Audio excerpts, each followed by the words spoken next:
Hello, fans, and welcome to This Day in Baseball, where we're going to bring you a full radio broadcast of today's game. And before we do that, I just want to thank Classic Baseball Radio, and there's a link in the notes where you can check out their full channel. They have many great radio broadcasts. And while you're listening to today's game, if you want to check out much more about the game and the players, look on the links below, and you're going to see links to player pages, the date the game happened, the year it happened, and the play-by-play. Enjoy the game, and check out the links while you're watching the game, and please don't forget to hit the subscribe button so that every time new content comes out, you're going to get that firsthand. And thank you again for checking out This Day in Baseball, and enjoy the game. So we'll be underway with the starting lineups in just a moment now. The weather in Los Angeles is delightful. Temperature in the 80s, breeze blowing out towards left field. So now let's pick up Phil Rizzuto with the starting lineups.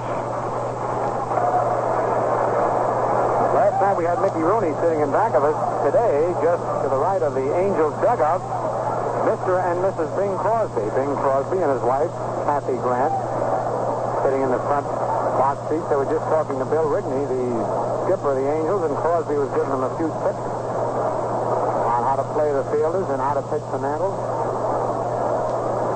Here are the lineups for today's ball game. Leading off and playing shortstop for the Yankees, Tony Kubek. Hector Lopez will be in left field, batting second. Batting in the third position and playing right field, Roger Maris. Mickey Mantle will be in center field, hitting in a cleanup spot. And one thing for sure, with these short fences, it's had Mantle swinging a little harder than he had been when he was in the groove. He's trying to hit one 9 miles when actually, as Mickey and Johnny Blanchard found out today, they hit him on the fist and knocked him out of this park. So Mickey said he's going to try and shorten his swing a little bit today and just meet the ball, and he'll hit line drives right on out of here. But Mantle will be in center field, hitting in the cleanup spot. Bill Skowron, who has had the same trouble. The fences look so short, they're trying to pull everything.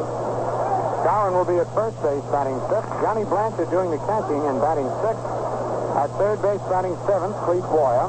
Bobby Richardson will be batting eighth and playing second base. And doing the pitching and batting ninth, Bob Shirley. For the Los Angeles Angels, Will Albie Pearson, who had a home run last night, his second of the year, will be in center field, leading off. Batting in the second position and playing second base, Ken Aspromonte. And this fellow was really red hot last night with a triple and 2 homers, Leon Wagner. Wagner will be in right field, batting third. Big Ted Suzuki will be at first base, batting in the cleanup spot. In left field will be Bob Cerv. Cerv will be batting fifth. Doing the catching and batting sixth, Earl Averill. And Averill has done a remarkable job for these Los Angeles Angels behind the plate, and at bat, too. Gene Leake will be at third base, batting seventh. Richie Burkell hitting in the eighth position and playing shortstop. And doing the pitching and batting ninth will be Ronnie Klein, the big right-hander acquired from the St. Louis Cardinals. Here come the men in blue, the 4 umpires, walking down the left field foul line. And leading the pack will be Larry Knapp, who will be calling balls and strikes today. At first base, John Rice. Umpiring at second, Johnny Stevens. And the umpire at third base will be Harry Schwartz. It's a gorgeous day for the ball game. Another capacity crowd, or a near capacity crowd, and Gene Autry, one of the big owners of the Los Angeles Angels, says that whenever he is close to a sellout, he will televise for the people's benefit who cannot get in this small ballpark. And so at the last minute, they have decided to televise this ball game, which is a big break for the Los Angeles fans.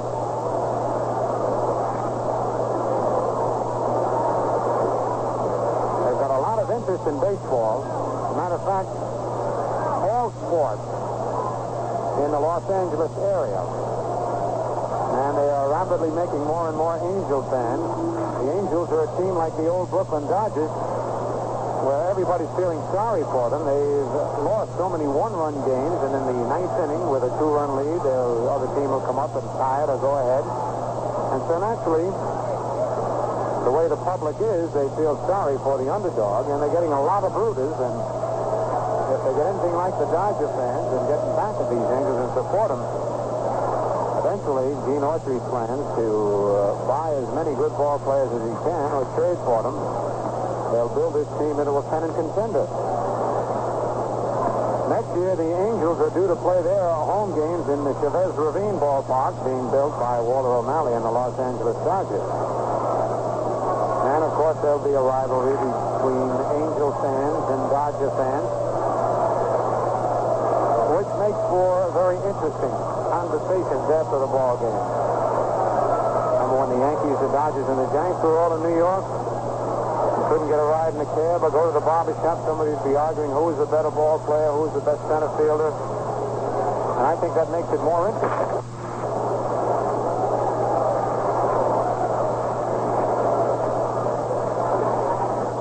Ronnie Klein this year will be making his 5th appearance of the year. This will be his 4th start of the year. He has 1 run and lost none. Pitched a total of 24 innings, given up 22 hits and 10 runs. 9 of them earned, and has a 3.38 earned run average. He has allowed 2 home runs. For the New York Yankees, it'll be Bob Shirley. Shirley is making his 5th start of the year. He has won 3 and lost 1, and there go the Angels out on the field.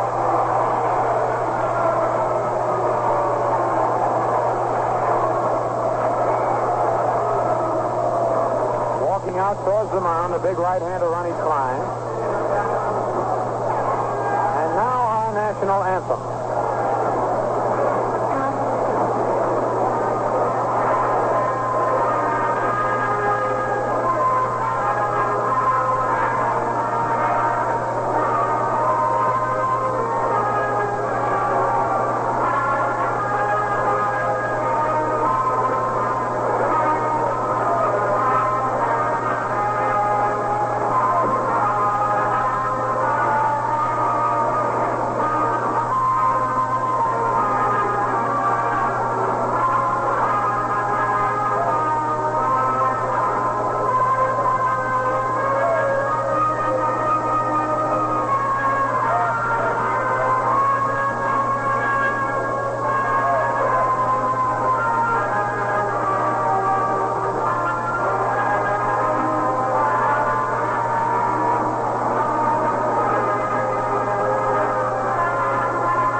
And Wally Moses, the Yankees' third base and first base coaches, pop out of the dugout. There's a crow with that familiar trot of his going down in the third base coaching spot. Rossetti, as you know, got his start in the Pacific Coast League, as did Joe DiMaggio and many, many other great ball players who have not only been with the Yankees but other teams in the big league. This has been a good schooling field for the young ball players, Pacific Coast League. Tony Kubek standing to the side of home plate, ready to lead off against Ronnie Klein. Kubek is batting .297. He's 21 for 74. Scored 11 runs, has 3 doubles, 1 homer, and 2 RBIs.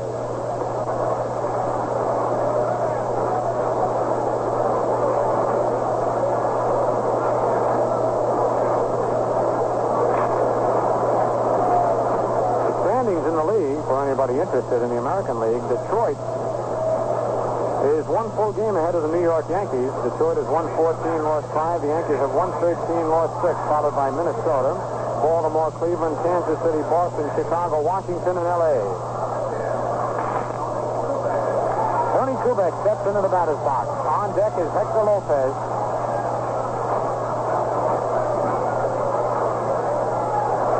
Ronnie Klein checks the sign, goes through all his motions before he's ready to pitch. Now the pitch to Kubek is taken inside, ball 1. Tony ran up as though the bunt bluffed the body. Had Gene Leake running in at third base.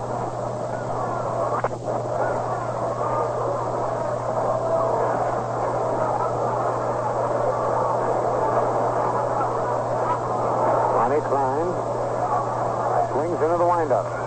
Pitch to Kubek, over, strike 1 call.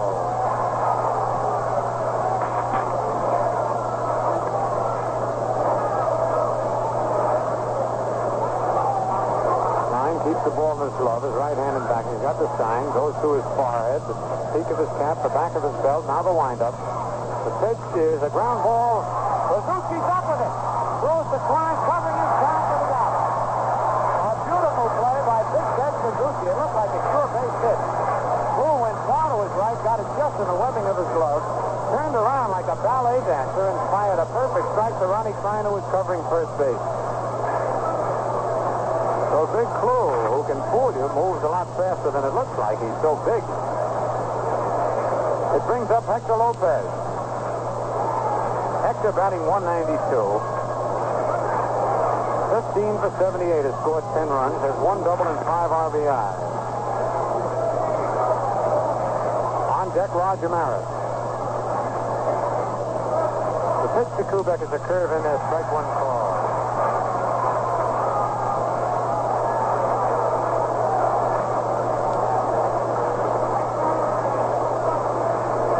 One out, nobody on. Ball game just getting started. Klein's wind up. His pitch is fouled back in the upper deck. Oh, almost a great play by a fan who had it, and then it dropped out of his hand.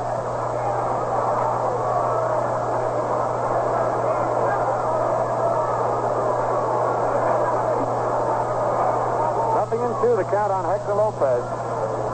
The bleachers are full today. This is the first time in this series that the bleachers have been full. Here's the two-strike pitch. High inside, ball one.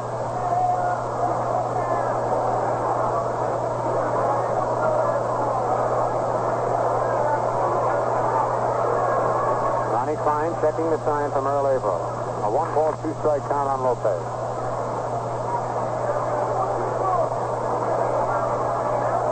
The pitch is top, foul, and up on top of the roof.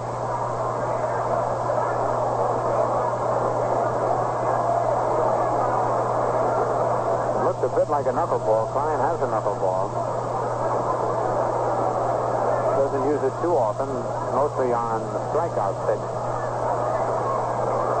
All right, again, the 1-2 delivery. Hit high and fouled on the right field line and out of play. Hector Lopez checking his bat. He hit it right off the end, bouncing it on the ground, looking at the handle, and sees that it has a little split in it. And Lopez is going back to the bat rack for another bat.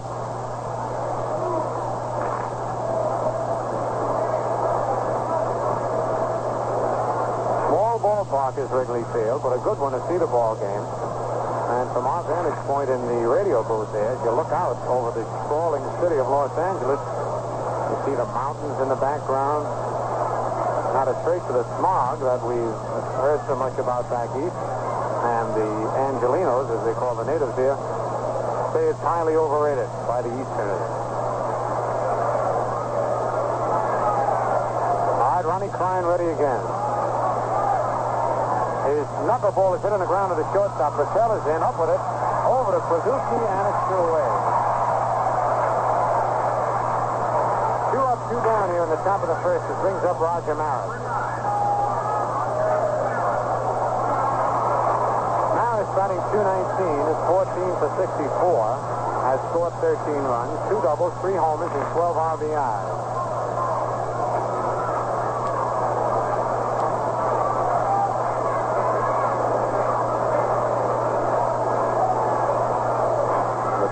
Is low, ball one.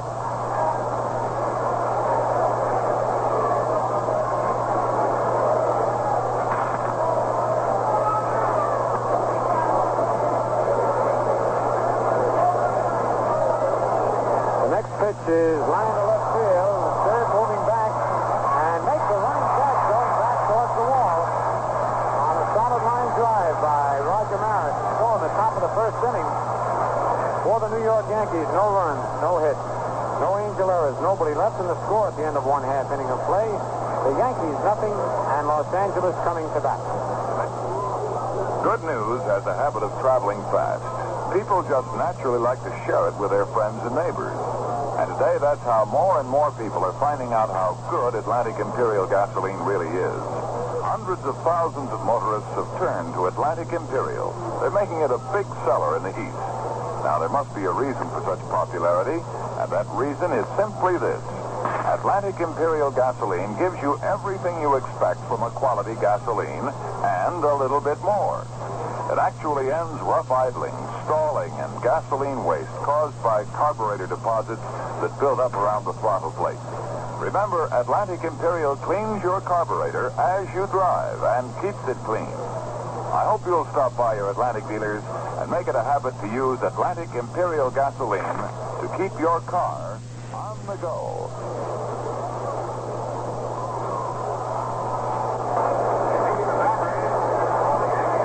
On the mound for the New York Yankees, as we told you, Bob Turley, who has won 3 and lost 1. He is 1-0 against Los Angeles this year.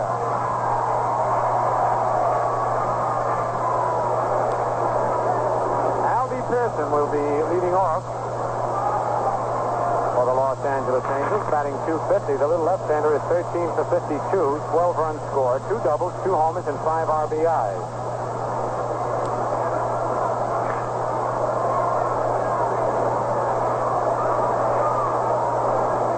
Mr. Pearson is high ball 1 as he bluffs the bunt, and Boyer comes charging in. Albert Gregory Pearson, his full name, born September 12, 1934 at El Monte, California. 5 feet 5 and 3/8 inches. Weighed 141 pounds. Got to be the littlest man in professional ball or the big leagues. The pitch is high and tight, ball 2. 2-0 to Pearson.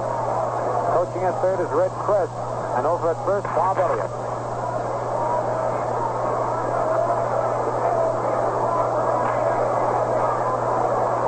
Turley swings into the windup. The pitch is high, ball 3, 3-0. Turley trying to aim that ball with a little target like Pearson up there. And you find 9 times out of 10 when a pitcher's aiming the ball, he can't get it over the plate. Pearson won 14 letters in high school in baseball, track, basketball, and football. The pitch is high, ball 4.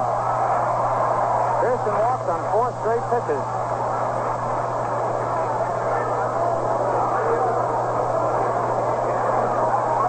Brings up Ken Aspromonte, the Angels' second baseman, batting .247. 18 for 73. Has scored 8 runs, 2 doubles, 2 homers, and 6 RBIs. Score in the bottom of the first. Darwin holding first against Pearson.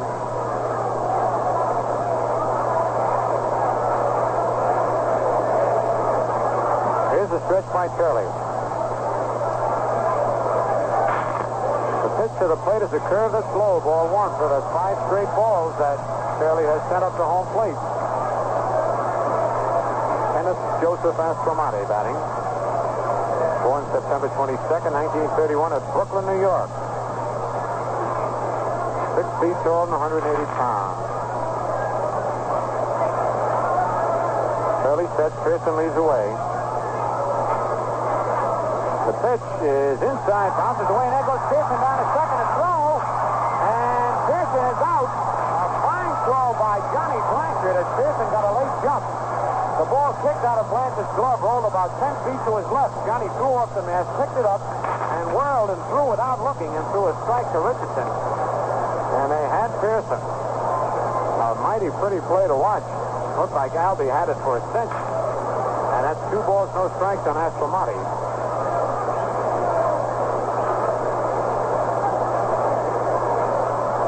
Aspromonte led the Pacific Coast League while with San Francisco in batting in 1957. Pitch. Strike one. 2 1. There's the first strike Turley has thrown in the ball game. 1 out now and nobody on. The 2-1 delivery. Here's a ground ball is short. Kubek up with it. Throw over to Scar, and it's 2 away. That would have been a perfect double play ball had anybody been on first. And here's Leon Wagner. Wagner is batting .300 right on the nose, 15 for 50. Has scored. Let's see. They have he scored 4 runs. He's got to score more than that. He hit 5 homers. He's hit 2 doubles, a triple, and 5 homers, 11 RBIs. The pitch is a curve on the outside corner. Strike 1. has scored 9 runs.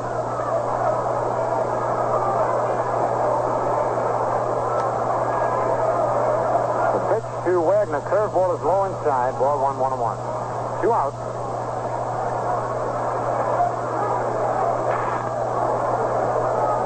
On deck, Ted Kluszewski. Wagner hit one over both walls here at the Wrigley Field Stadium. Takes a pitch on the outside corner, strike 2 call. 1 ball, 2 strikes.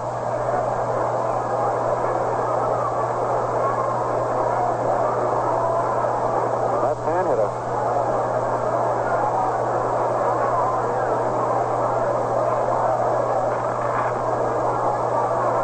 Now the 1 ball, 2 strike delivery. Fastball is in there, strike 3 call. Caught him looking. The fastball right down the middle. Wagner probably looking for the curveball, and for the Angels in the bottom of the first inning, no runs, no hits, no Yankee errors, nobody left. The score at the end of 1 full inning. The Yankees nothing, and the Angels nothing.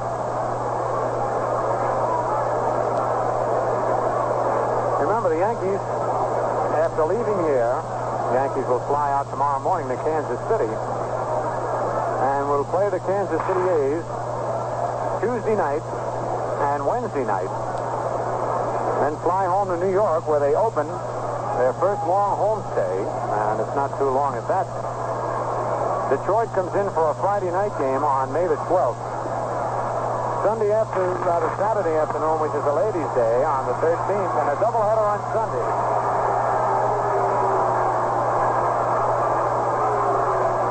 All the noise for Mickey Mantle, who is walking up to home plate.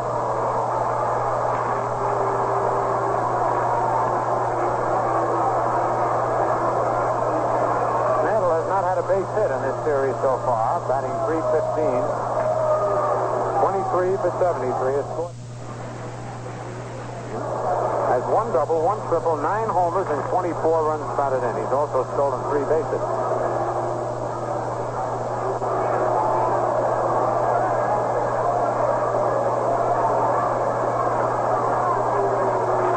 All right, Ronnie Klein completes his warm-up. Mantle steps into the batter's box.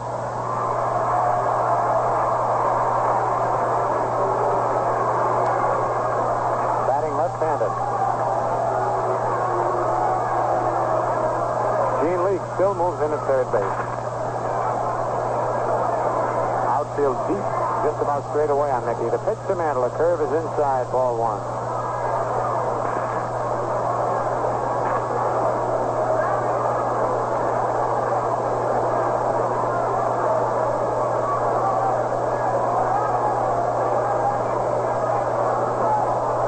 The windup. The 1-0 pitch is high inside, ball 2, 2-0.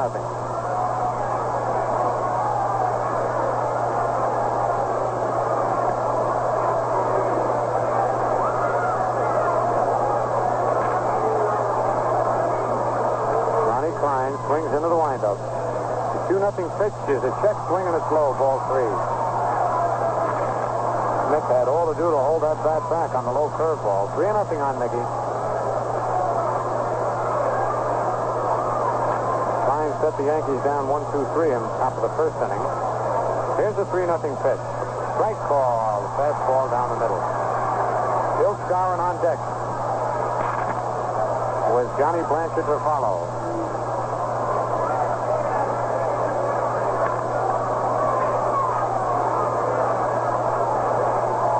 All right, here's the windup. The 3-1 delivery is strike 2. Mickey started a swing, checked it. It had the outside corner. 3 times since Mantle's been at bat this first time that he started a swing and checked his swing. 2 of them were balls, 1 a strike. All right, a full count on Mantle. Ronnie Klein ready. The payoff pitch is strike 3, swing.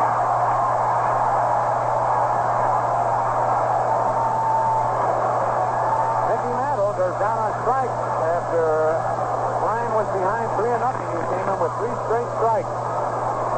First strikeout for Klein. Here's Bill Skowron. The Moose is batting .276. 21 for 76. Has scored 10 runs. Has 3 doubles, 3 homers, and 13 RBI.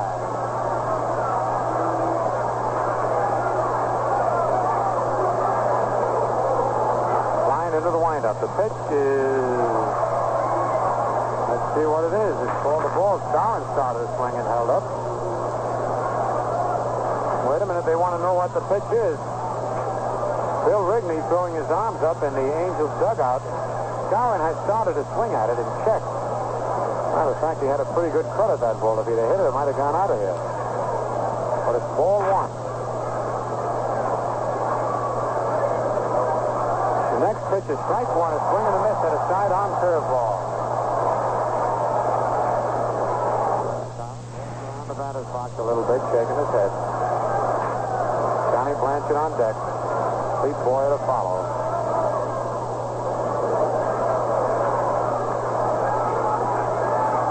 1-1 pitch. Another curve in there. Strike two. 1 ball, 2 strikes.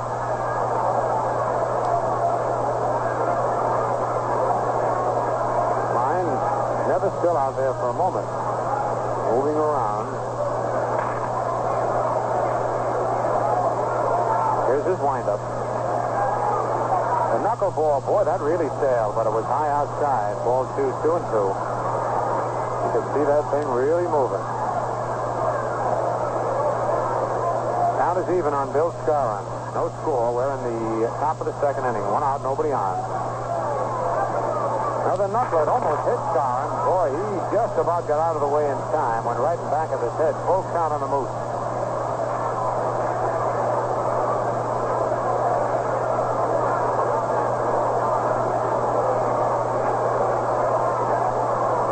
Getting set now for the payoff pitch to Skowron. Klein is finally ready out on the mound. The pitch is strike 3, swinging.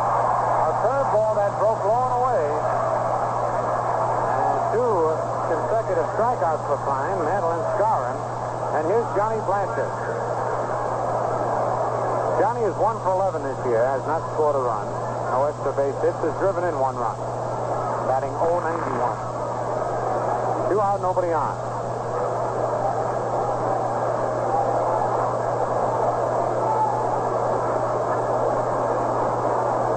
Did hit about 4 or 5 out of the park in batting practice. So did most of the Yankees, but of course they were hitting just fastballs then. Pitch to Blanchard. Strike ball. Change up on the outside part of the plate.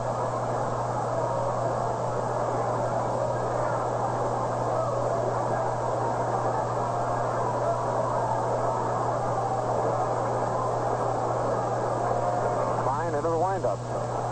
Pitch is just outside. Ball 1-1-1. Suzuki is guarding the line on Blanchard.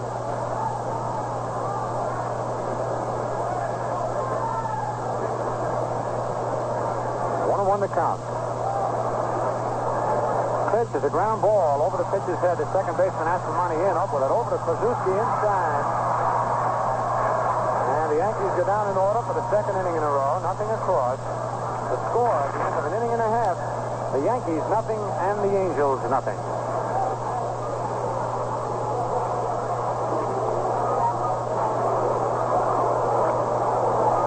Even though the calendar tells us spring is officially here, winter can still be hanging on in the dirt-filled oil lubricating your car's engine. That's why now is the time to remember engines need spring cleaning too. So get rid of winter-weary motor oil that can no longer protect your engine. Stop at your Atlantic dealers for a change to the oil that comes in the bright gold can. High detergent, Atlantic Premium Motor Oil. And have them install a clean new oil filter. Then you'll be sure your engine is properly lubricated, free from dirt, ready for the new driving season. See your Atlantic dealer soon for a new oil filter and a change to Atlantic Premium Motor Oil in the bright gold can. It's the high detergent motor oil that spring cleans your engine and keeps your car on the go.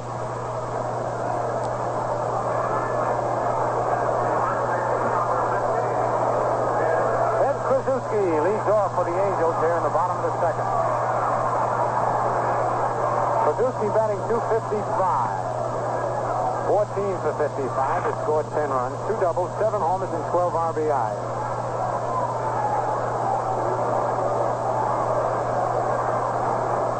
Fairly Curly's pitch to Kluszewski is a curve low, ball one.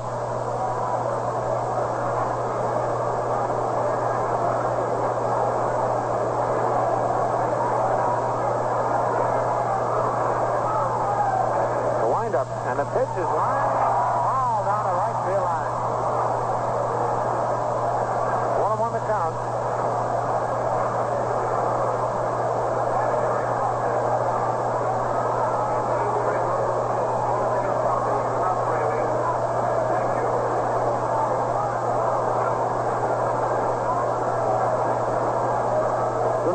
That Bing Crosby was sitting down in the box seat next to the Angels dugout. Everybody whipped out the field glasses to look down. 1-1 the count on Suzuki. No score here. We're in the bottom of the second inning. The Yankees and the Angels at Wrigley Field.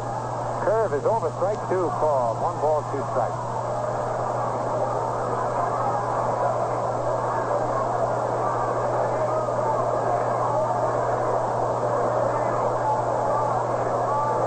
Checks the sign from Johnny Blanchard. Here's the windup by Bob. Another curve just outside, ball 2. Count even at 2-2.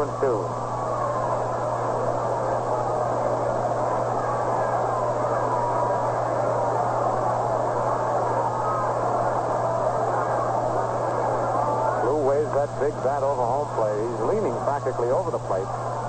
Curve is hit foul outside of first. Fielded by Bill Scarron. Count holds at 2-2.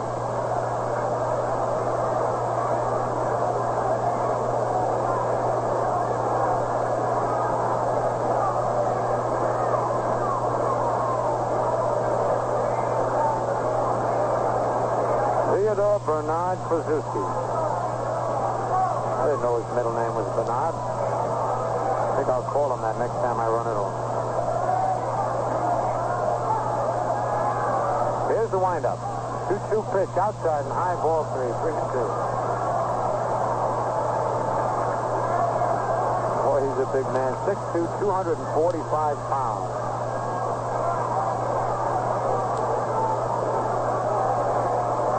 The National League home run leader from 1953 to 56. Payoff pitch outside, ball 4. He tried to curve him and just missed the outside corner. That's the second pass issued by Turley. He walked Pearson in the bottom of the first, but Albee was thrown out trying to steal. Here's Bob Cerv. Cerv has not been playing too much. He's 9 for 54, 3 runs scored, 3 doubles, 2 homers, 6 RBIs, batting 167.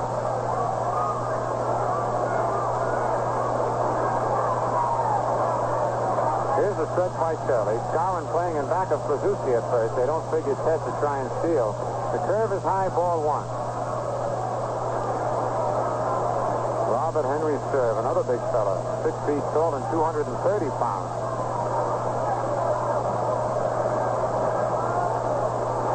Cerv's baseball idol was Joe DiMaggio.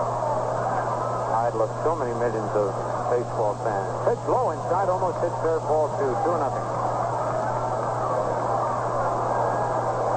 Having a bit of control trouble early in the ball game. Nobody out here in the bottom of the second.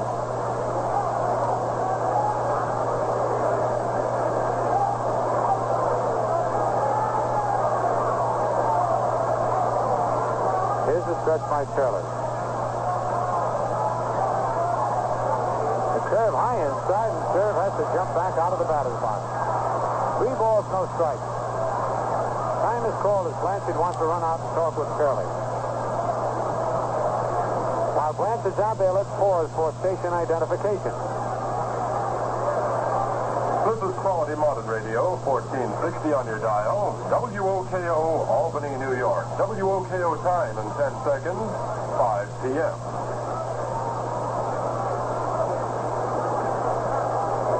All right, ready to go again. 3-0 count on Cerv. Here's the stretch. And the pitch. Inside again, ball 4. Well, Curley has walked the first 2 men he's faced here in the bottom of the second. Puts Angel runners at first and second. Kluszewski walking down at second base. Cerv is at first. And it brings up the catcher, Earl Averill.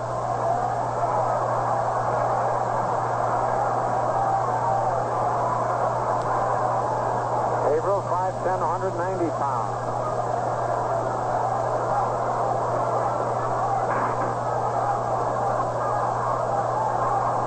No score. Skowron is in at first base.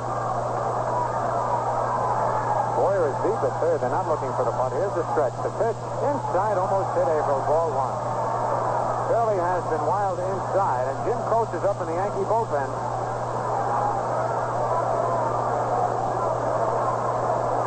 Now Skowron moves back at first base.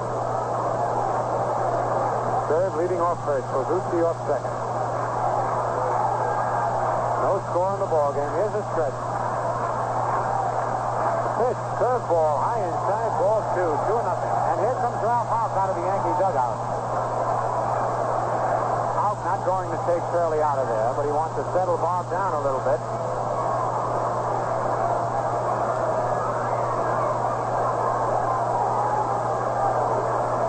Speaking of Earl Averill, the catcher, as we've told you, his dad was an outstanding ball player for the Cleveland Indians for a long, long time. Same name, Earl Averill. But this young Earl Averill won 8 letters in high school for baseball, basketball, and tennis, and 4 letters in college.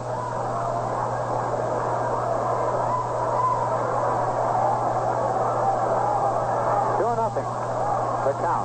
Houck runs back to the Yankee dugout. Curley now ready to pitch. Here's his stretch. Runners lead off first and second. The pitch is a ground ball just foul outside of third. That Averill was not waiting to be walked.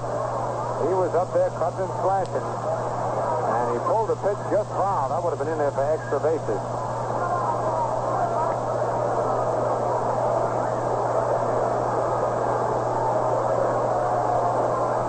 Averill batting .350. He's 14 for 40. Has scored 7 runs.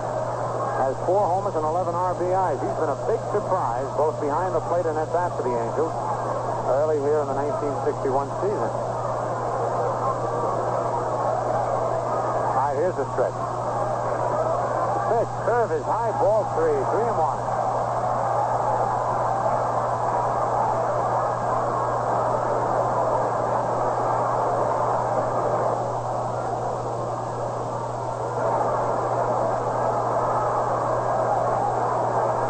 All right, a 3-1 count with runners at first and second and nobody out in the bottom of the second inning. No score. Stretch. And the pitch is swung at and missed. Strike 2. Full count on Averill.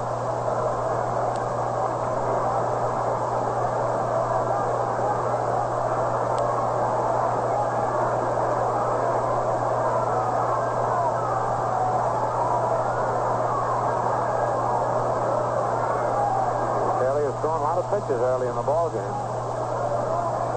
Ready now for the payoff pitch. Here's the stretch. The pitch is a curve hit on the ground at third. Boyer knocks it down. Picks it up close to first. He's trying to get Averill. Man, I don't know how Boyer got him. He picked up on a hard hit ground ball. It bounced off Boyer's chest on a bad hop. Rolled on the foul line side of third base. Ran over, picked it up, and fired across the first to get Averill. Both runners advanced. A fine play by Clete Boyer. Boy, that would have really put Curley in a jam. Would have had the bases loaded and nobody out. Now there are runners at second and third with 1 out, and Gene Leake, the third baseman, the batter. Leake batting .220, is 11 for 50. Has scored 3 runs, has 3 doubles and 3 RBIs. Right-hand hitter.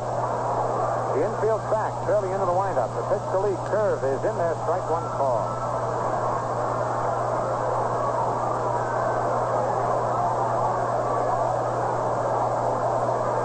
Leake is 6 feet tall, 185 pounds. Right-hand hitter. Another curve in there. Strike 2 call. Curley got 2 quick, sharp-breaking curves over for called strike. Leake's baseball idol was Ted Williams. Just about the greatest hitter in modern-day baseball, Ted Williams.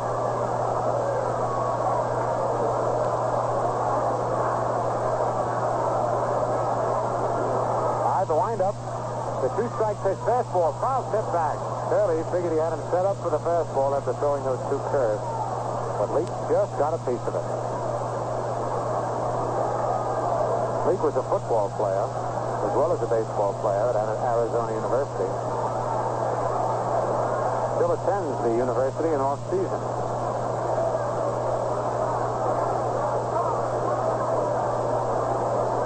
Nothing in two on a right-hand hitter.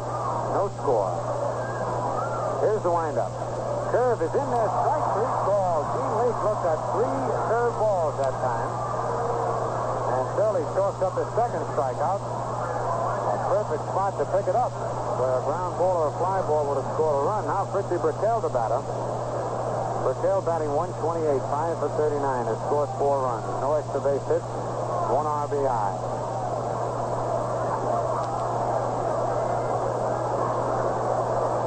Brickell is 2 RBIs.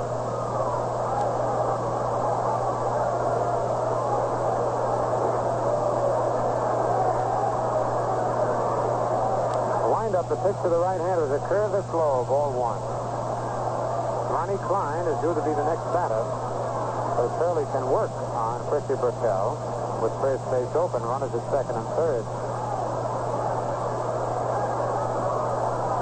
Coach still loosening up in the Yankee bullpen. Pitch is a ground ball to third. Boyer is up with it. Fires across the scow and in time for the out.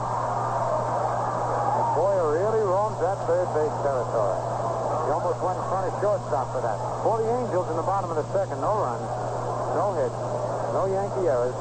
2 men left in the score at the end of 2 full innings. The Yankees nothing and the Angels nothing.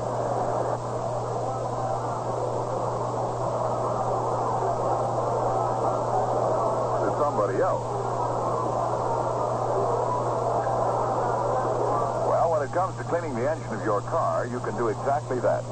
Just stop by your Atlantic dealers and he'll drain out dirt-saturated motor oil and refill with fresh, high-detergent Atlantic Premium Motor Oil.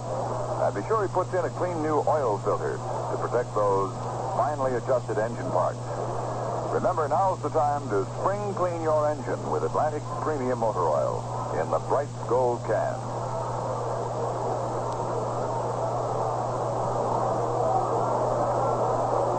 Detroit has gone ahead of the White Sox 7-6 as they play in the 8th inning in the first game of a doubleheader.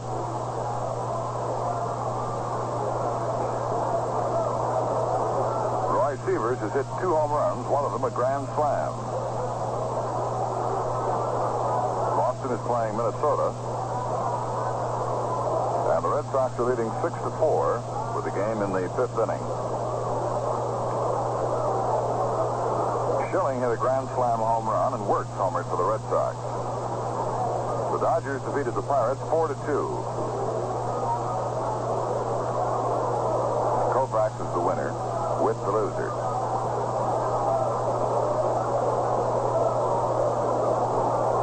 The Giants beat the Phillies 7-0. Lowe's is the winner.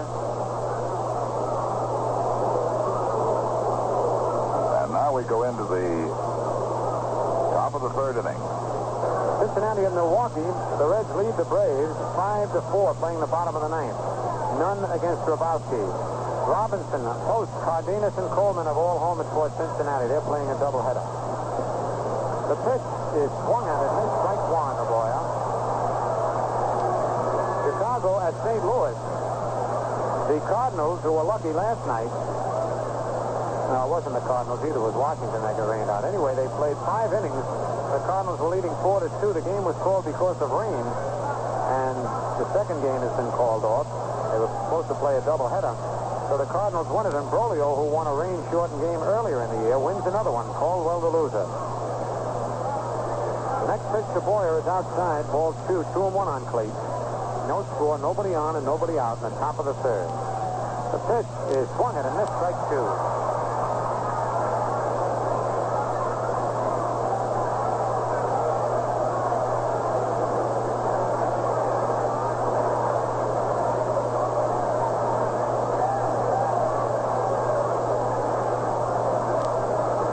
Pitch, high, ball 3. Full count on Clete Boyer. On deck, Bobby Richardson.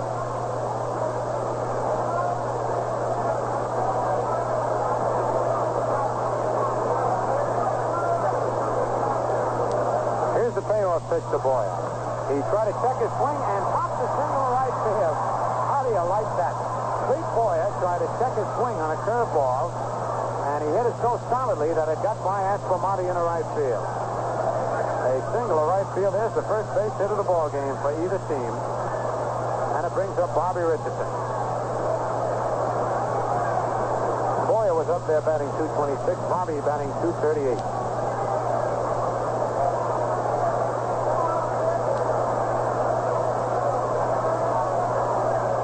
Stretch by Klein. The pitch to Richardson is high, ball one. Suzuki holds first against Boyer.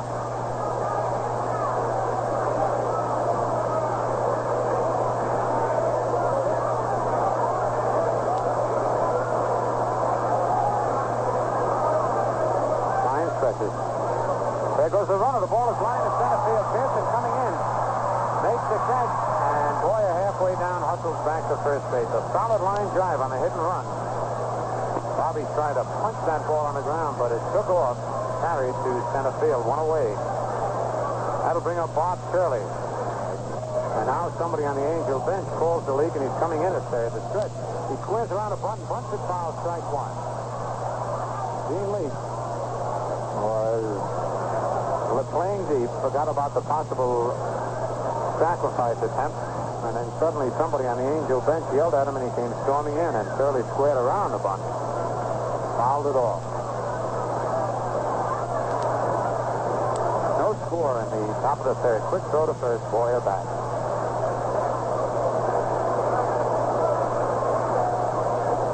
Here's the stretch.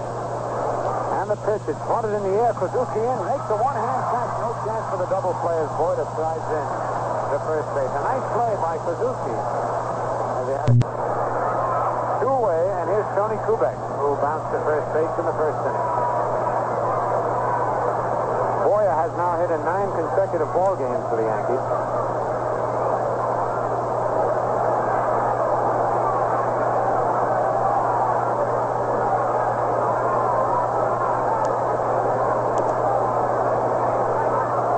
Stretches. The pitch to Kubek. A ground ball to first base. Aspromonte's up with it. Flips the Klein in time to get Kubek. And there again, Kubek has tried to check his swing. And hit it pretty good. It got by Suzuki, but Aspromonte was there to make the play. That goes 4-1. The pitcher covering. For the Yankees, in the top of the third, no runs on 1 hit. No Angel errors, 1 man left, and the score at the end of 2.5 innings. The Yankees nothing, and the Angels nothing. This time of year, you've probably been cleaning up the house and yard. But did you know that your car's engine needs spring cleaning, too? After months of stop-and-go driving like this, your motor oil is saturated with dirt so that it can't lubricate your car properly. And the same dirt clogs your oil filter so that it can't give your engine real protection. Protection you'll need during the months of driving pleasure ahead. Yes, your engine needs spring cleaning. Now, before you start the warm weather driving season, see your Atlantic dealer and have him drain out the old dirt-saturated motor oil. He'll replace that clogged oil filter with a clean new one and refill with high detergent Atlantic Premium Motor Oil in the bright gold can. Stop at your Atlantic station soon for a new oil filter and a change to Atlantic Premium Motor Oil to keep your car on the go. We have the head of the Yankee publicity department sitting up here, Bob Fissel. Bob, you got anything of interest for the Yankee fans back home? Just come on out and see them when they get home, huh? Next Friday night with the Tigers. That's always an exciting team. That's right, they are. They're back in first place, so anything happens when the Yankees and the Tigers meet, that's for sure. Ronnie Klein leading off for the Angels here in the bottom of the third. Shirley's first pitch is low, ball 1. Klein batting .286. He's 2 for 7. Hasn't scored, hasn't an extra base hit or driven in a run.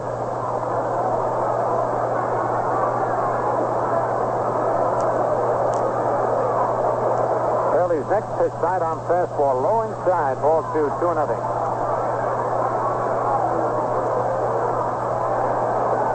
Walks out of the batter's box, looks down at Red Kress coaching at third. Kress probably gave him the take sign. Here's the windup. The pitch is outside, ball 3. 3-0.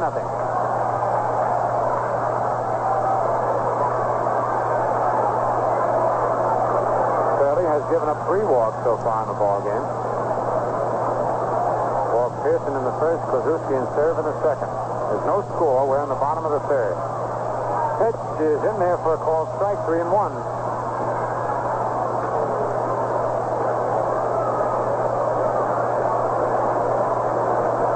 Curley takes a deep breath out on the mound. Here's his windup. And the pitch. Strike 2 call.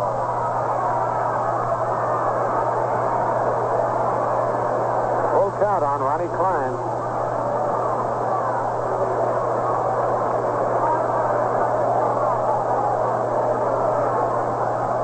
Gets set for the payoff pitch. Here's his windup. Pitch is strike 3, swinging a high fastball. Curley gets his third strikeout of the ball game. It brings up little Albie Pearson, who walked in the first inning, and then tried to go to second on a short fastball. It wasn't actually a fastball. It popped out of Blanchard's glove, and Blanchard made a fine play, picking it up and throwing Pearson out. Left-hand hitter. 1 out, nobody on. Boyle away in at third base. The pitch to Pearson. High outside, ball 1. Pearson walked on 4 straight pitches in the first inning.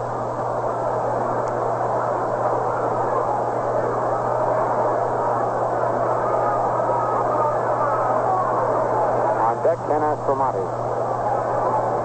Here's the windup. Pitch is a line foul on the first base line. 1-1.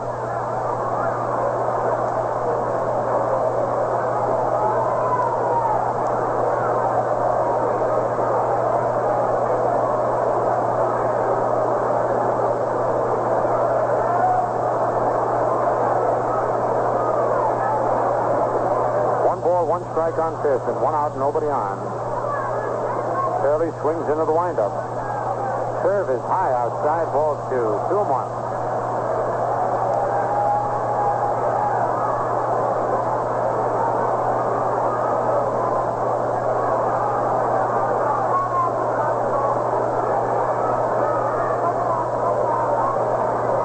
All right, Curley ready again for the 2-1 pitch to Pearson.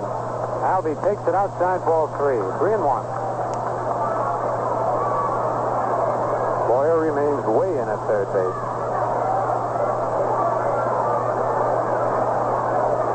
Mantle is shading Pearson a little bit in right center field. The 3-1 pitch.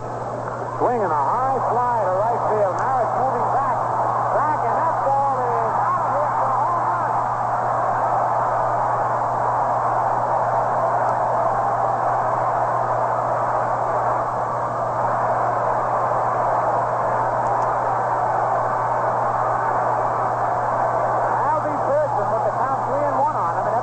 Figuring he was going to take. Swung at a fastball and hit it right on out of the ballpark. Maris went back to the screen in front of the picnic table, and the ball carried right on over the second fence out into the street. The first hit off Curley, and it's a home run. Pearson's third of the year, and the Angels leading 1-0 in the bottom of the third. Brings up Ken Aspromonte, who bounced to the shortstop in the first inning. Here's Curley's pitch. It's a curve that's inside, ball 1. It doesn't take much to hit one out of this ballpark. We've been telling you that. You probably get sick of hearing it, especially with the wind blowing out, though, today. Pearson didn't seem to hit that ball real well, but it carried right on out of here. Fastball is high, ball 2, 2-0.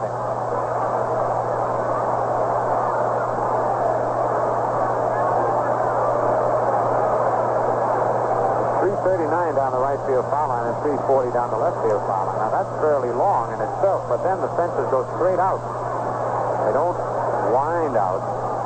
And as a result, in left center and right center, it's not too deep. The pitch curve outside and high, ball 3. 3-0, and looks like we're going to get a call down the bullpen. They want somebody to loosen up. Jim Coates had been loosening up.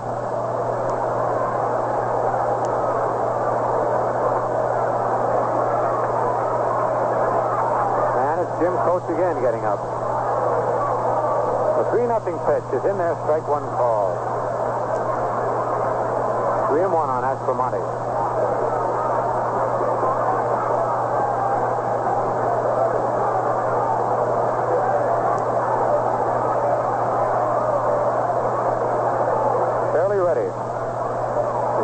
a curve that's low, ball 4. That's the 4th walk given up by Shirley. Aspromonte down to first with 1 away. Here's Leon Wagner, who was called out on strikes in the first inning. Blanchard is out to the mound talking with Shirley.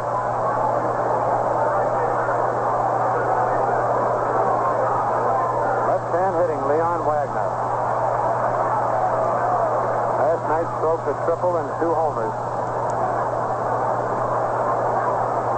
Darren holding first against Aspromonte. On deck, Ted Suzuki.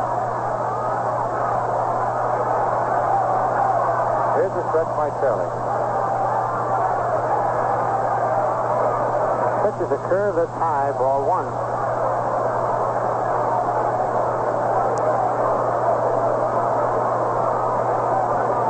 Shirley has won 3 and lost 1 this year, but he's had control trouble in just about every game, though not quite as much as he's having this early in this ball game. Again, Shirley set. Curve outside, ball 2, 2-0. Aspromonte is stealing second base after each pitch. Has got Blanchard hopping out of that catcher's box. Also trying to bother Shirley a little bit. 2 balls, no strikes on Wagner.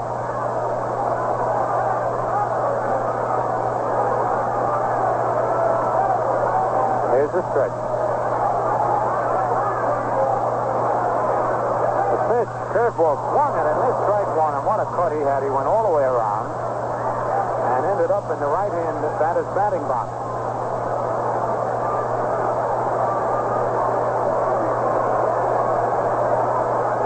Two balls, 1 strike.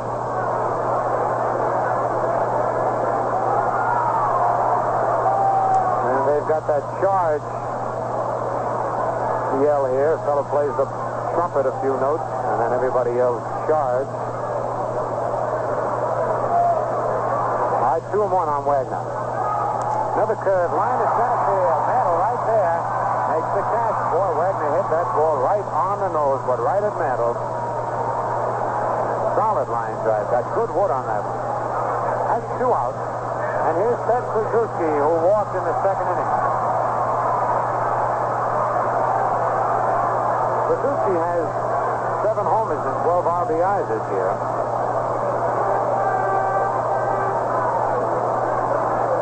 This fella could hit him out of here with just 1 hand.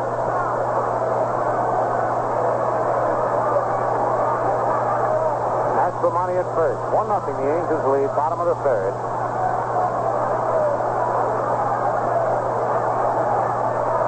Stretch by Shirley. Change up outside, ball 1. Deck Bob serves.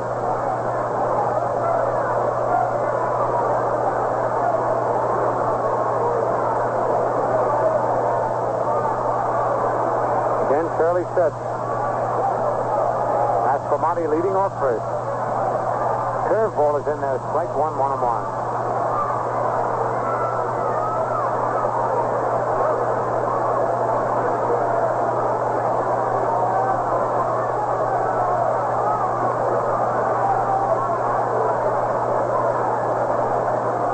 Past the time, steps out of the batter's box to get a little dirt.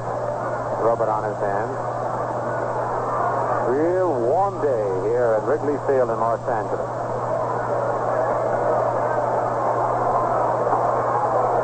Sun shining brightly.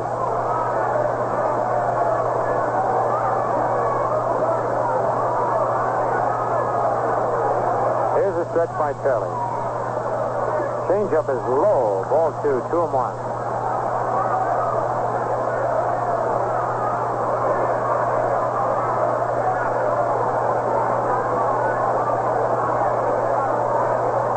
He digs a deep hole for his back foot. Right foot is right on the inside line of the batter's box, about 2-3 inches from home plate. Here's the stretch by Shirley. Pitch, another curve, high, ball 3. 3-1 the count. Johnny Blanchard rubs up the ball and walks halfway out to the mound before firing it back to Shirley. Shirley then picks up the rosin bag, rubs up the ball a little more.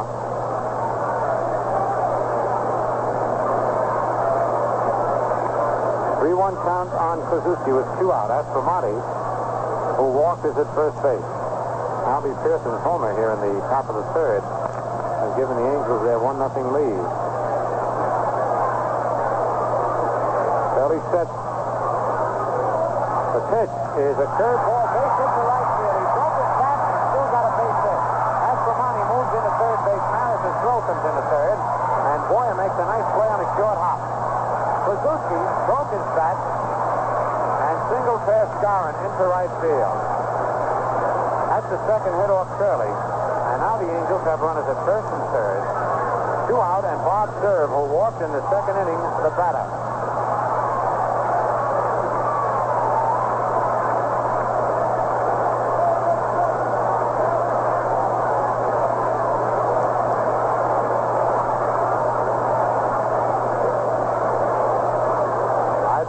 Playing deep in the outfield deep on Cerv. Boyer is in short left field. Here's the stretch. The pitch to Cerv. It's a ground ball to third. Boyer backs up on it. The long throw is in time. Skowron just did hold his foot on the bag. So for the Angels, in the bottom of the third inning, 1 run on 2 base hits. No Yankee errors. 2 men left. And the score at the end of 3 full innings. Los Angeles 1, New York nothing. Have your Atlantic dealer drain out dirty winter oil, replace your oil filter, and refill with the oil in the bright gold can. Atlantic Premium Motor Oil. Let's pause for station identification. This is the home of Champions Network. This is Quality Modern Radio, 1460 on your dial, WOKO, Albany, New York. WOKO time, 27 and a half minutes past 5.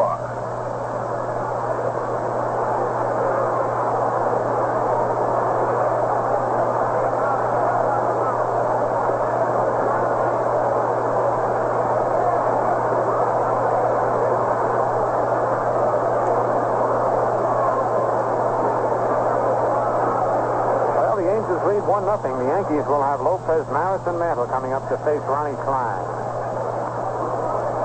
And as we told you, the Yankees will be home Friday night, May the 12th, to play the Detroit Tigers. And again on Saturday afternoon, which will be Ladies' Day, the 13th, and a doubleheader on the 14th.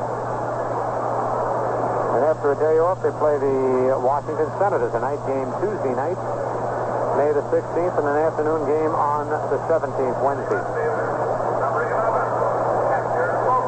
Hector Lopez, who bounced to the shortstop in the first inning, leads off here in the top of the 4th.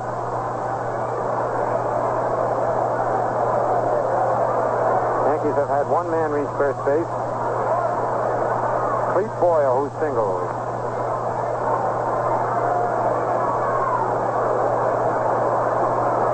Pitch to Lopez. Curve over, strike 1 call.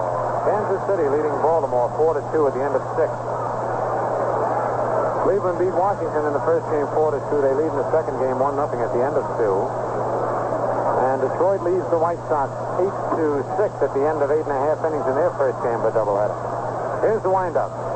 Changeup is hit foul at the plate, strike 2. Boston leads Minnesota 8-5 at the end of 5.5. They're playing a single game. The Dodgers beat the Pirates 4-2 this afternoon. The Giants shut out the Phillies 7-0. Cincinnati beat Milwaukee in the first game of a doubleheader 5-4. And the Cardinals beat the Cubs 4-2 in an abbreviated game because of rain. The pitch is a little bit high, ball 1. 1 ball, 2 strikes.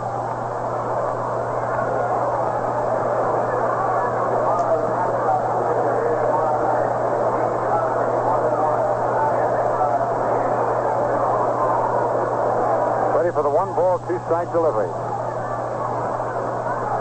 Pitch is a ground ball back to the pitcher. Klein gloves with 1 hand. It throws to Kluszewski, and it's 1 away. Kluszewski holds his glove out like the catcher does for a target from the pitcher whenever the infield is or the pitcher's throwing a ground ball to him. Here's Roger Maris, who lined out to left field in the first inning.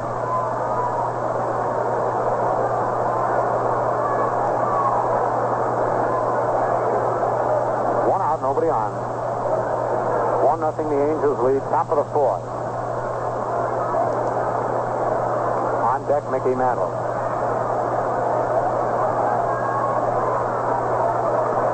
Pitch to Maris is over, strike one. Maris had started a swing and held up. Quite a few Yankee hitters have been doing that on Klein's deliveries.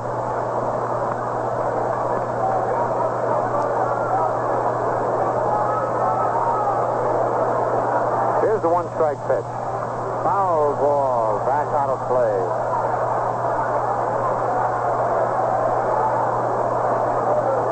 Nothing in two on Maris.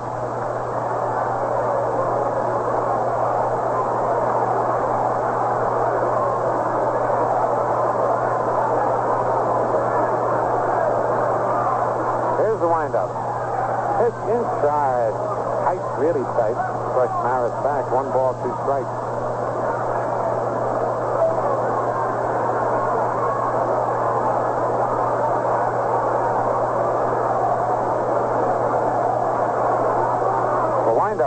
And the pitch, knuckleball hit on the ground, up the middle, a base hit for Maris. Albie Pearson up with the ball. And Ken Aspromonte was playing Maris in the hole. He didn't have a chance once it got by Klein. And here's Mickey Mantle.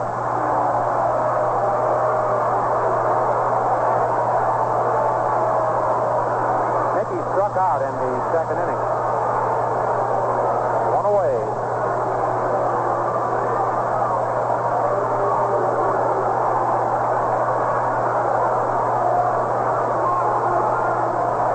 By Klein. Pitch is a ground foul at the plate, strike one.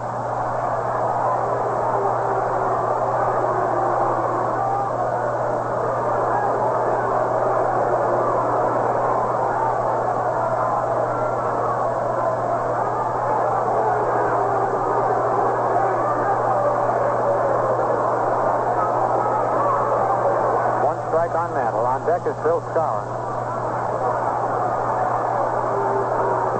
Here's the stretch by Klein. Pitch inside. Ball 1, 1-1.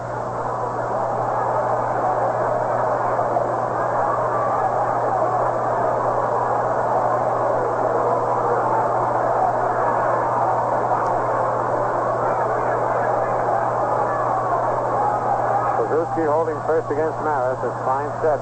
Roger leads off first. The pitch, he checked his swing but fouled it back into the upper deck. Time Mickey was up, he tried to check his swing 2 or 3 times and couldn't do it.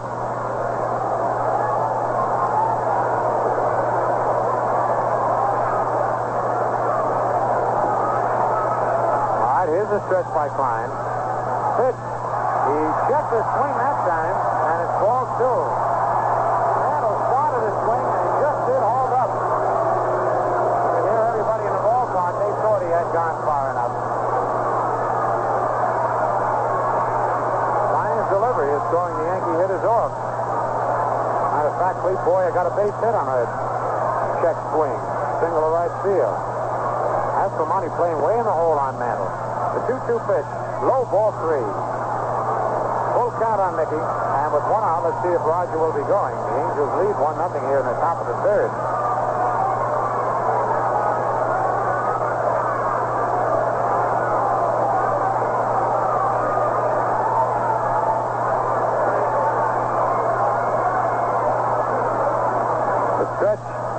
There goes Maris, a ground ball to first base. Suzuki is up with it, steps on the bag. Mantle is out, but Maris moves down to second base.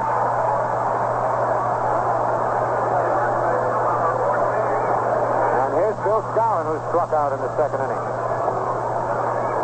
Mickey has hit just 1 ball good in this series. That was a line drive to the right fielder. Still looking for his first base hit here at Wrigley Field. 2 out, the tying run at second. Johnny Blanchard on deck. Skowron the batter. Here's the stretch. The pitch is a ground ball to second base. Aspromonte on a big hop. Over to Suzuki for the out. And for the Yankees in the top of the 4th, no runs on 1 hit.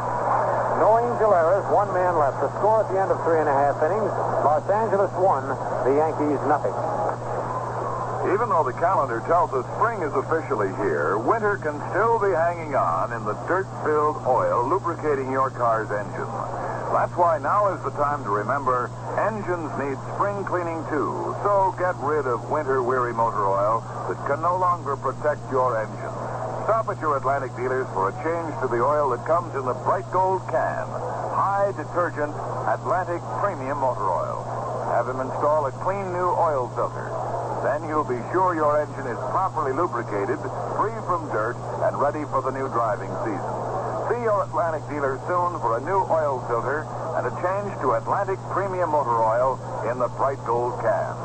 It's the high detergent motor oil that spring cleans your engine and keeps your car on the go.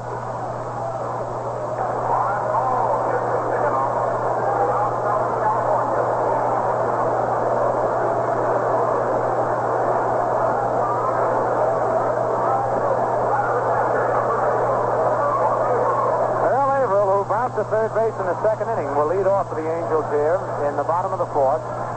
Los Angeles leading 1-0. Right-hand hitting catcher Bob Curley out on the mound. Bob has been wild and has gotten him in trouble, and yet the only run scored off Curley was a home run by Albie Pearson. The windup by Curley. The pitch to Averill. The curve is inside, ball one.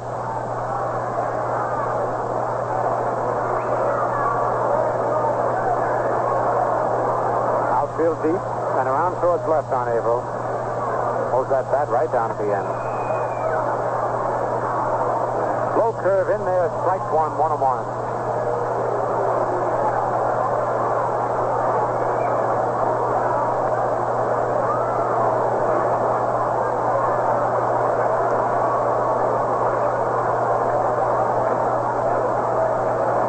Curley checks the sign from Blanchard.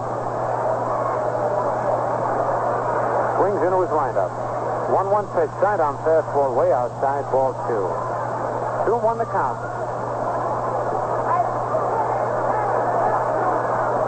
Curley's given that Rosenberg a workout today.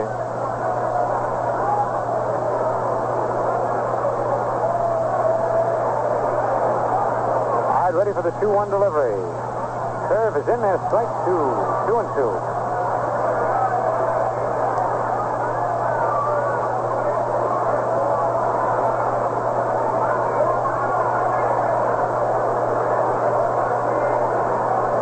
The 2-2 delivery on the way. Another curve, swung at and missed, strike three. Curley chalks up his fourth strikeout of the year, of the ball game. Now that I've said it, let's see how many strikeouts Curley has.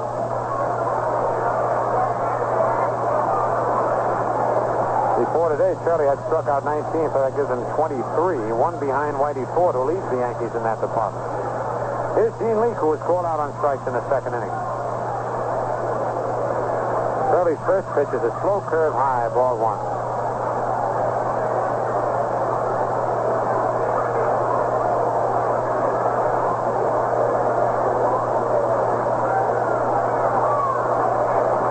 The windup.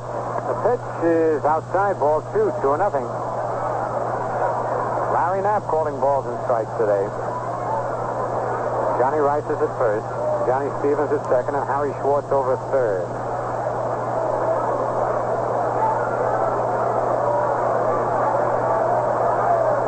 The 2-0 pitch. The curve popped in the air. Bobby Richardson flips the glasses down, shading his eyes. Kubek is over in case he needs help. Richardson makes the catch. 2 outs. Brings up Fritzy Burkell, who bounced to third base in the second inning. 2 out, nobody on. The Angels leading 1-0 in the bottom of the fourth.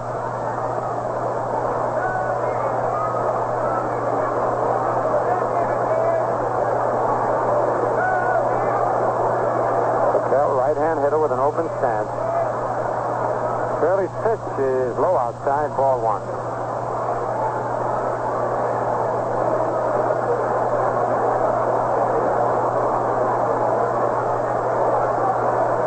Fritzy holds that bat right down at the end. Pitch is a swing and a miss, strike one, 1-1. One after the fastball.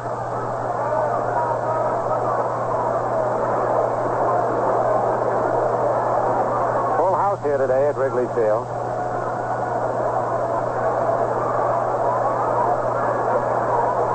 The 1-1 pitch is low, balls 2-1.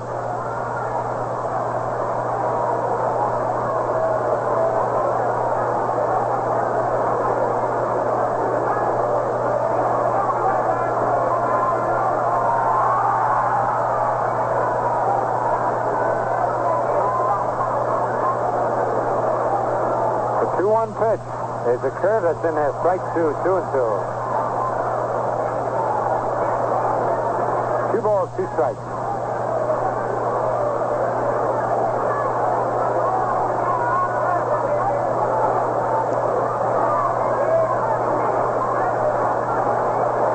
Now the 2-2 delivery.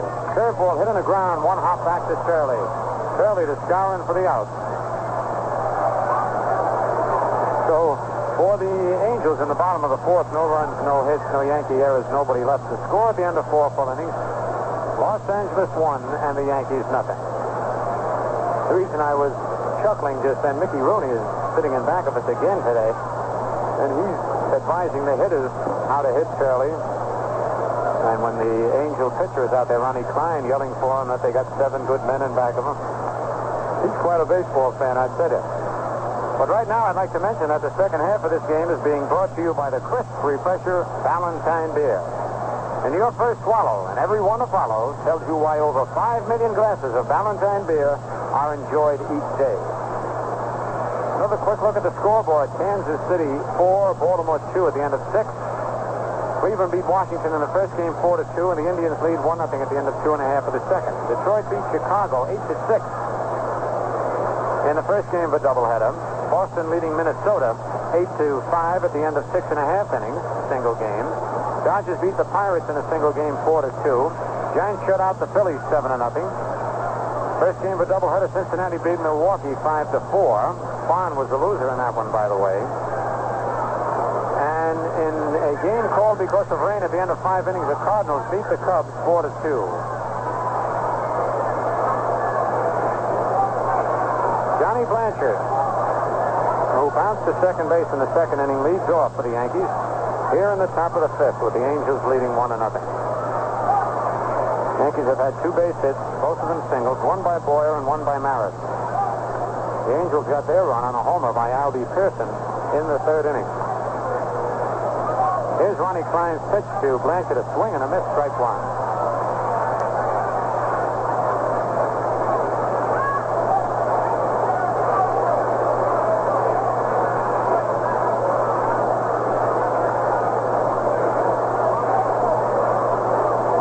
Clete Boyer.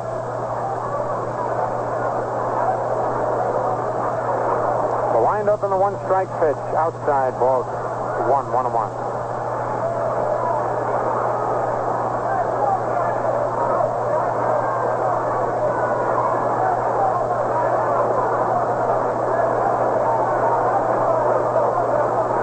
All right, Klein ready. 1-1 pitch is a high pop-up to the infield. Bertel back. Aspromani back. Aspromani calling for it and makes the catch in short center field. One away. Brings up Clete Boyle, who singled in the 3rd inning.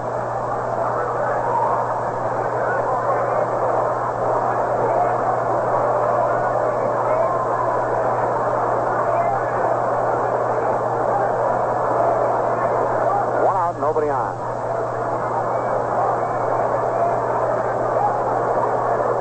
Here's Ronnie Klein's first pitch to Boyer. Swing and a miss, strike 1.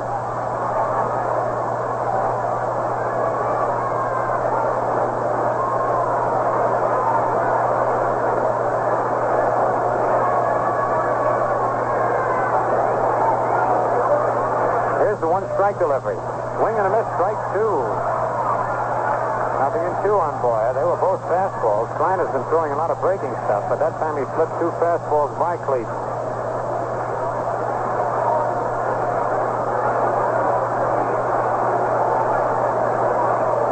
The 2-strike pitch.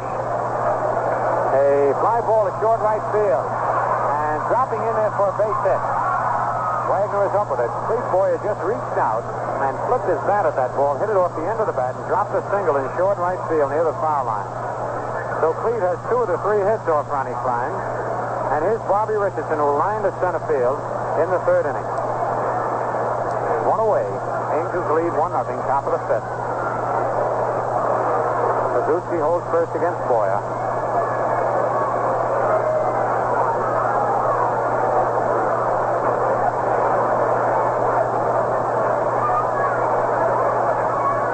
Here's the stretch.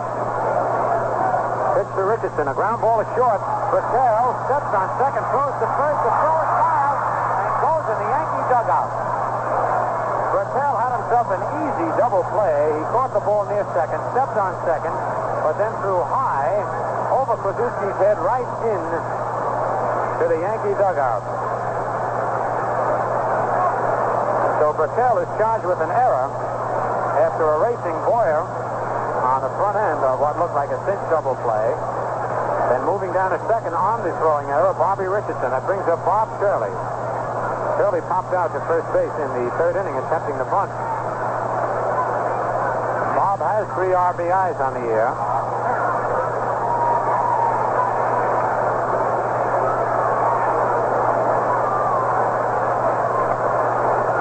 All right, Richardson leads off second. Here's a stretch by Klein. Pitch to Shirley. Low outside, ball 1.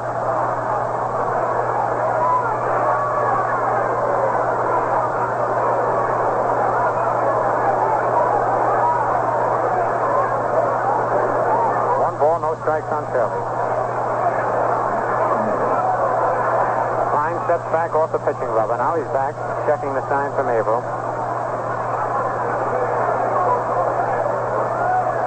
Here's a stretch. The pitch is a swing and a miss, strike 1 on a change-up curveball.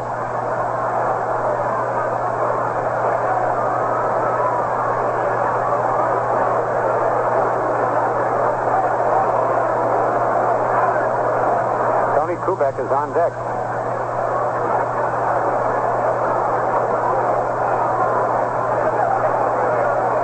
Here's the stretch by Klein.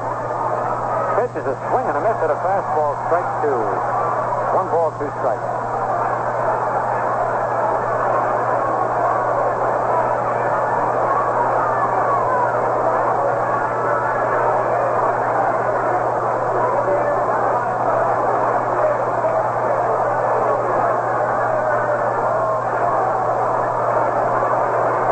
Again.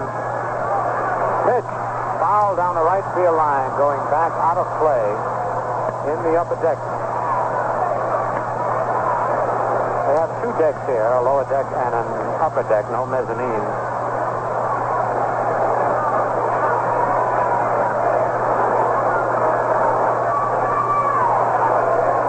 One ball, 2 strikes on Shirley.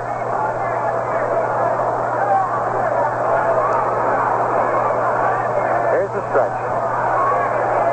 Pitch. Strike 3, swinging. Got him on a breaking pitch. 3rd strikeout for Klein. For the Yankees in the top of the 5th. No runs, 1 hit, 1 error by the Angels, and 1 man left. And the score at the end of 4.5 innings, Los Angeles 1, New York 0.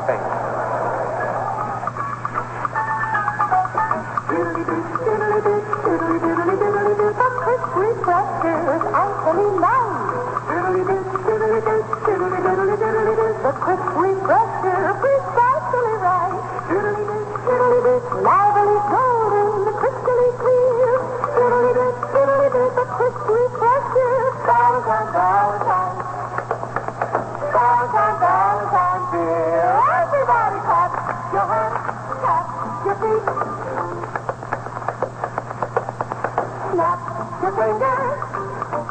And that's the word for Valentine. The quick refresher. Valentine. Sing it again. Oh, Valentine. The refresher. Since 1840, America's finest.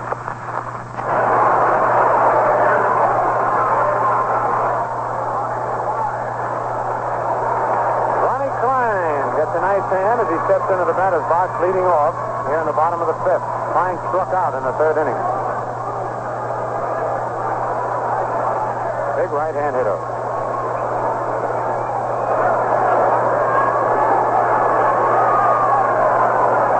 Curley's first pitch is swung at and missed, strike one. Klein was going for the long ball that time.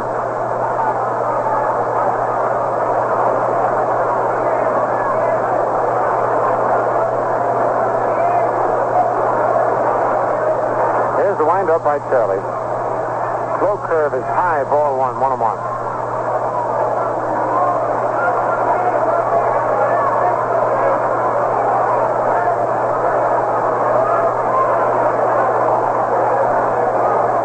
One pitch, another curve, outside, ball two.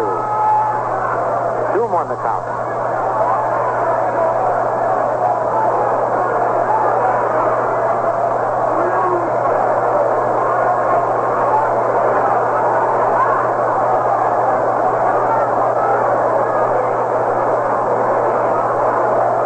All right, Curley swings into the windup.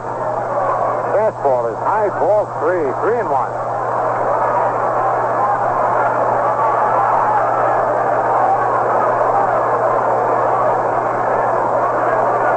Balls, one strike to count.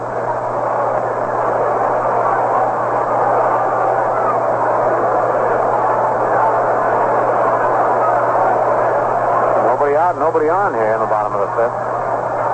The pitch, strike two call. Full count.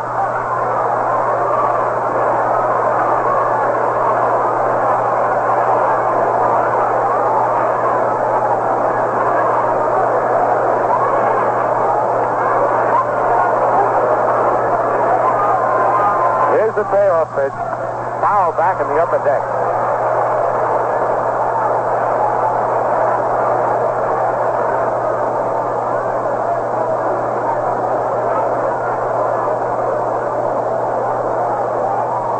Full count on Ronnie Klein.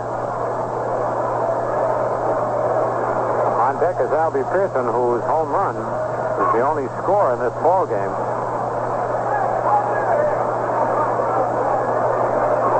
Once again, the 3-2 delivery. Strike three call. Ronnie Klein caught looking at that fastball. Strikeout number 5 to Curley. And that ties Bob with Whitey Ford for the most strikeouts on the Yankees, 24. And here's Albie Pearson. The little guy has captured the imagination of these Angel fans. He walked in the first inning and homered in the third inning. Pitch is high inside, ball one. And naturally the fans get on Curley a little bit.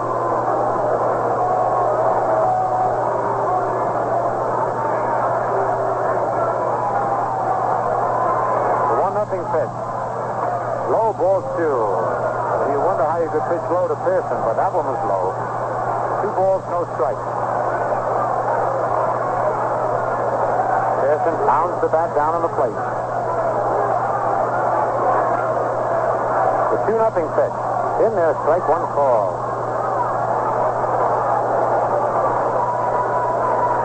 And Pearson pounds the bat down harder on the plate. He took that fastball, a good pitch. Now the 2-1 pitch. Curve is high, ball 3-1. Pearson hit his home run on the 3-1 count in the third inning.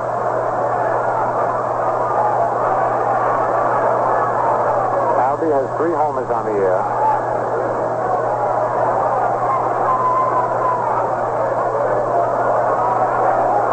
Here's a 3-1 pitch. He takes it low for ball 4. Pearson has had a perfect day, 2 walks and a homer. That's the 5th walk given up by Curley. And it brings up Ken Aspromonte, bounces short and walks. Only in the 4th inning did Curley not walk a man. He's walked at least 1 or more in every other inning. Aspromonte, the batter. Skowron holding first against Pearson. Aspromonte's a pretty good hit-and-run man, and Pearson likes to run the bases. So the Angels might try a little tricky work around now. the stretch.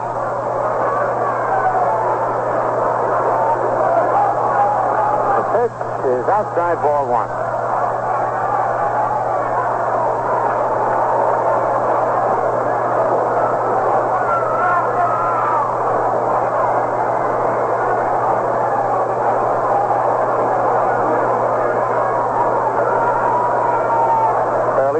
Pearson leads off first. The pitch is fouled in the upper deck. As for Money trying to slice that ball to right field. 1-1 the count.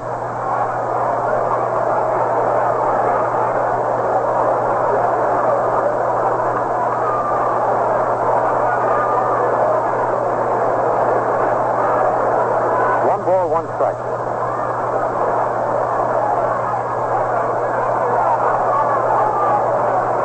The stretch.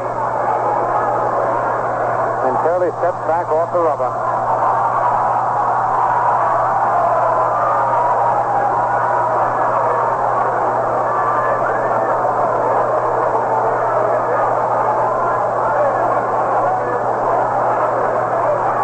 All right, ready to go again.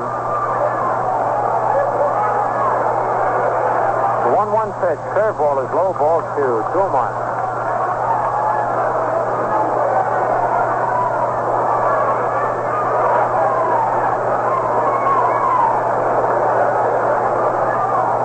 One strike on Aspromani, 1 out.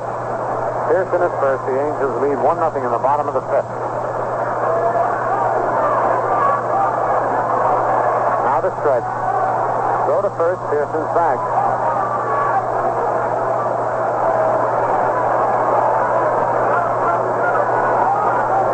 All right, Albie got a good lead off first. There he goes, and the ball is fouled. Curley slipped off the mound, but he threw a good pitch.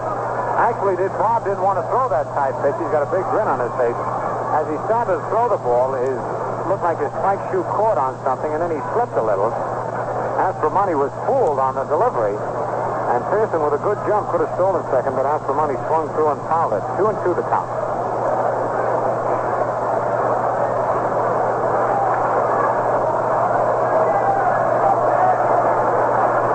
No wonder that Curley got that ball anywhere near the plate.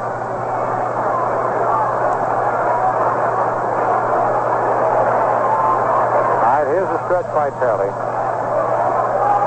Pitch is hit on the line in the left field. Lopez over. He makes the catch. Hustling back to first is Pearson. A line drive deep in the left field corner, but Hector Lopez was playing Aspromani over there. He made the catch, and here's Leon Wagner, who was called out on strikes and lined out to center field.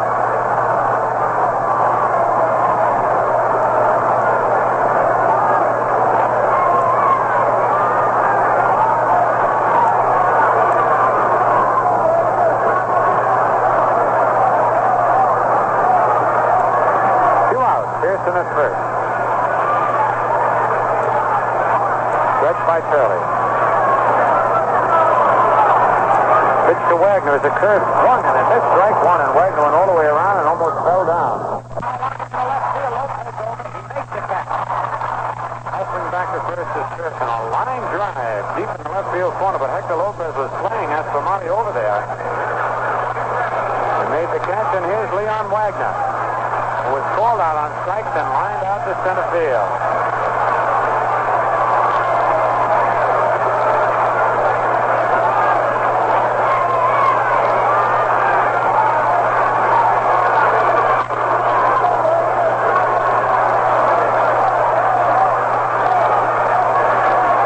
Pearson at first. Stretch by Curley. Pitch to Wagner is a curve swung and a missed. Strike one, and Wagner went all the way around and almost fell down.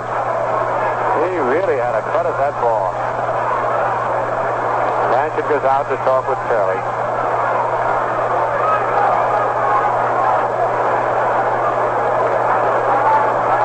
Nothing in one the count on Wagner.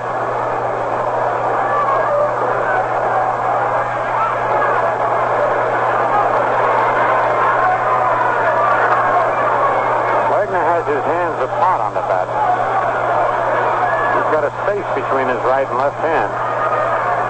Here's the stretch. Another curve. Hit high and deep to right field. That one is gone. Way back and over everything out of the ballpark.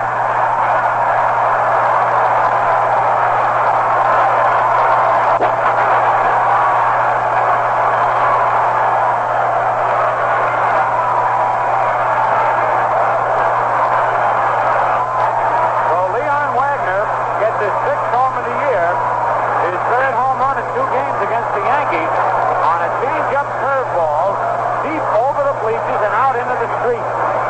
The Angels now lead 3-0. And Jim Coates is up in the Yankee bullpen. Here's Ted Krasuski, walk and single to right. Pitch to Clue, outside, ball 1. Leon Wagner now hit his 6th consecutive game with that home run. And he tagged that.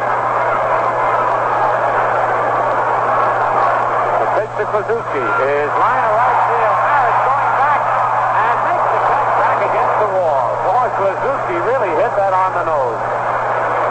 They have been hitting fairly hard all day, though they have managed to get only 3 base hits. For the Angels in the bottom of the 5th, 2 runs, 1 hit. No Yankee errors. Nobody left. The score at the end of 5 full innings, the Angels 3 and the Yankees nothing. We pause for station identification. Thank you, Phil. This is Quality Modern Radio, 1460 on your dial, WOKO, Albany, New York. WOKO time, 1 minute past 6.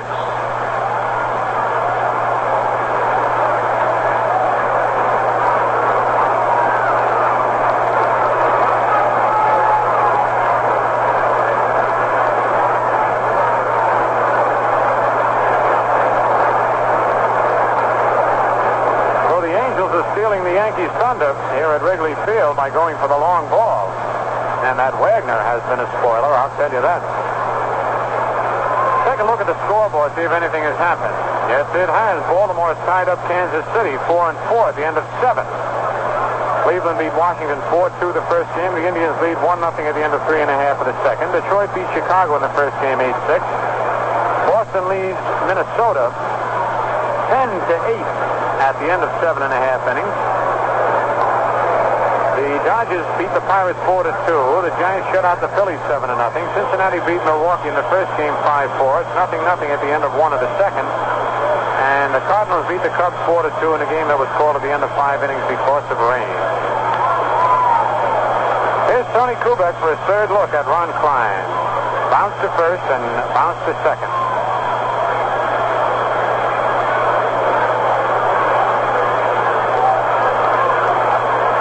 To Kubek, strike on the outside corner. The only hard-hit ball, well, there have been 2 of them that the Yankees have hit. Maris lined out to left field, and Richardson lined out to center. Larry Knapp is going out to talk with the pitcher, Ronnie Klein, and they're kicking around out on the mound. And Larry Knapp wants one of the groundskeepers to come out. As we told you before, Turley slipped as he was delivering a pitch. His spike shoe caught in the dirt out there. Now Ronnie Klein has been kicking up quite a storm. So Larry Knapp wants him to do something about it. Bill Rigney, the Angels skipper, is out there too, along with Ted Krasuski.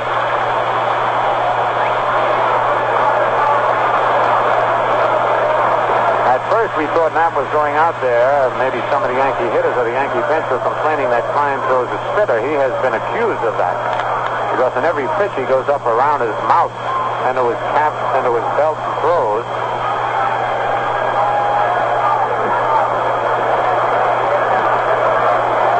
One strike on Kubek.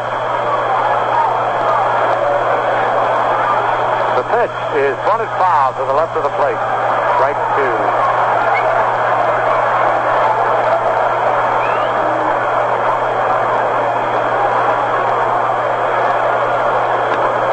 And 2 on Kubek. Tony had run all the way down to first, not realizing that it had kicked foul, so he's just now walking back to the plate.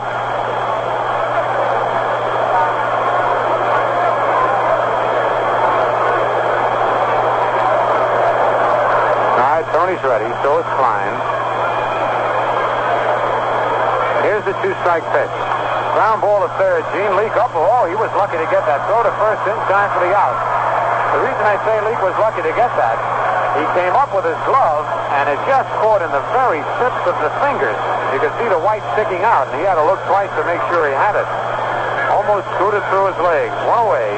Kubek bounces out third to first. Here's Hector Lopez. Bounces short, and then hit back to the box. He's 0 for 2.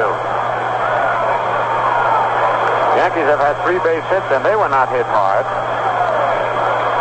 The pitch to Lopez. Swing and a miss. Strike one. Boyer tried to check his swing and single to short right field. And then the second time, Boyer hit one off the end of his bat in short right field.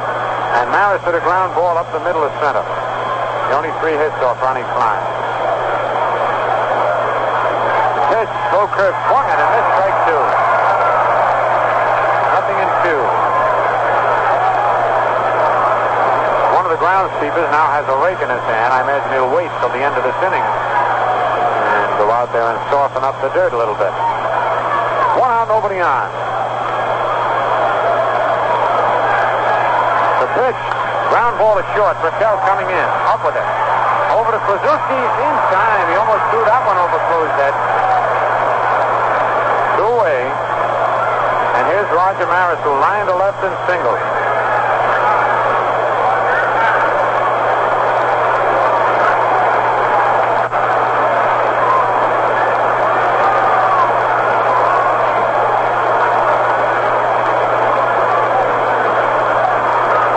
Nobody on. 3-0 the Angels lead. This is the top of the 6th inning.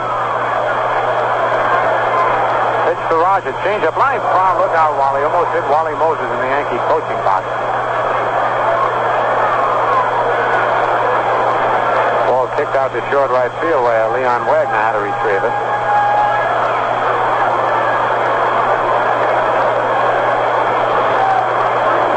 Two homers have accounted for all the Los Angeles runs. Albie Pearson a solo homer and Leon Wagner a homer with Pearson on board. 1 strike on Maris. Pitch inside, ball 1, 1-1.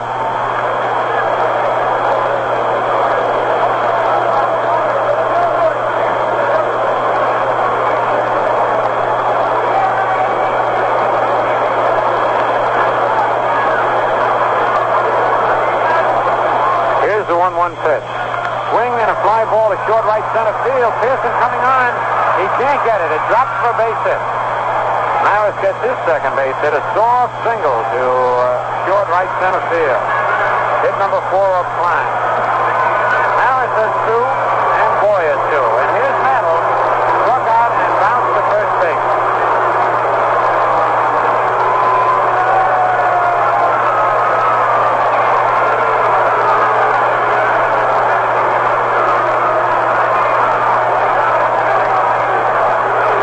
Rigney wants Kluszewski to play in back of the runner at third.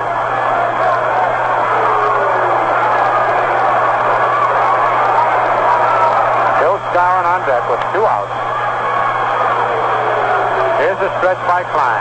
Pitch to Mickey is foul ball, strike 1. That one down off Mickey's right foot and kicked all the way down to first base. 1 strike on Mickey, and that hurt. He hit it right down off his right foot.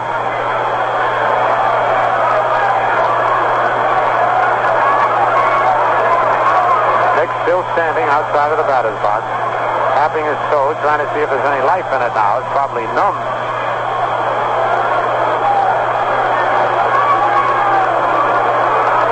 Now Mickey steps back in the batter's box. He's not quite ready.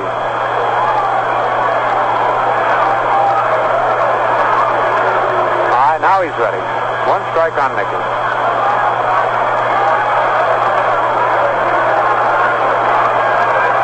Here's the stretch.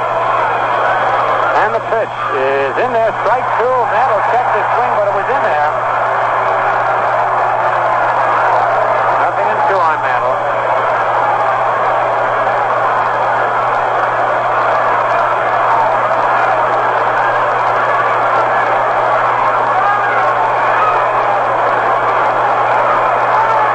line. Pitch high inside, and that'll have to duck back out of the way. Ball one. 1 ball, 2 strikes. 3-0 the Angels lead, top of the 6th. 2 outs.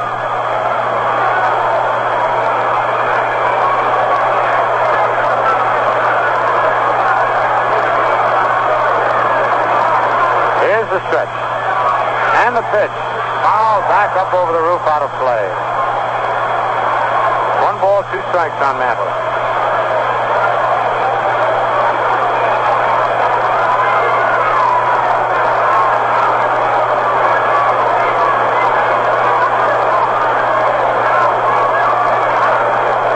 Fine checks the sign from Averill.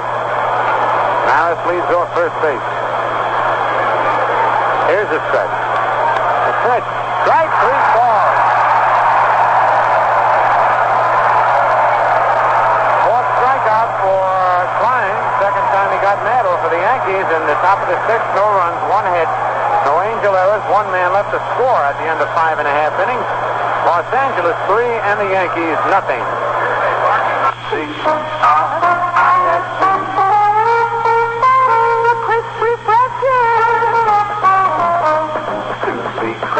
A beer must be icily light. The crisp refresher is icily light. With true lager flavor, it's icily right. The crisp refresher, precisely right. Lively golden, crystally clear. The crisp refresher, Valentine beer. With your first swallow and everyone to follow, today's Valentine delivers a funny, mellow taste that really refreshes. Since people know quality when they taste it, over 5 million glasses of Valentine beer are enjoyed every day. So clap your hands, tap your feet, snap your fingers. And that's the man for Valentine. The crisp refresher. Valentine beer. Since 1840, America's finest. In the bottom of the 6th inning, Bob Sherb walks past to third, leading off the Angels. They lead 3-0. The pitch to Sherb. He's hit on the ground at third. Boyer up with a big hop. Over to Scour and 1 away.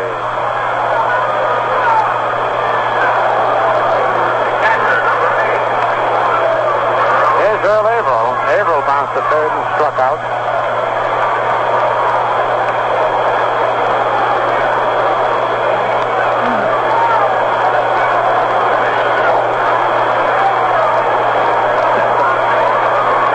Nobody on.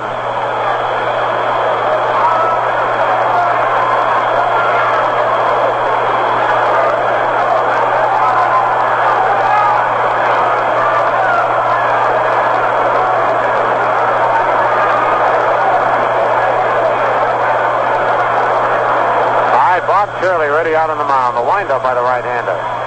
Pitch to Averill is a curve that's slow. Ball 1.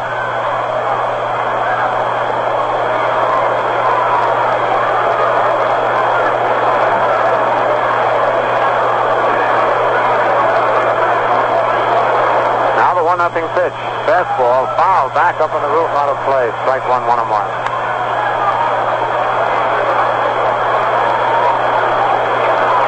Yankees and the Angels here at Wrigley Field in Los Angeles, California, before a packed house.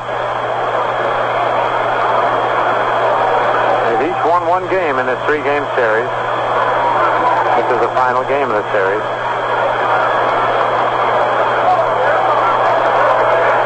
1-1 pitch. A drive to left center field. Lopez digging over and makes the catch of a hard hit ball. He hit some hard shots off Shirley. That's 2 out, and here's Gene Leake, the third baseman. Called out on strike, popped up to Richardson at second base.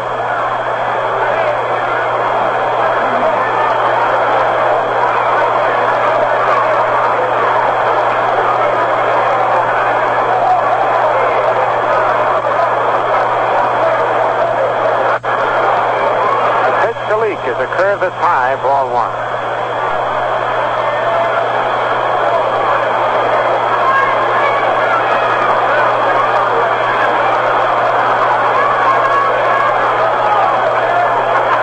The 1-0 pitch. Change up, line to left field. There's a base hit for Leake. now hit in 8 consecutive ball games. He hit that high change of pace about eye high, a line single to left. Hit number 4 off Turley. Here's Fritzy Brickell. Brickell bounced to third, hit back to the box.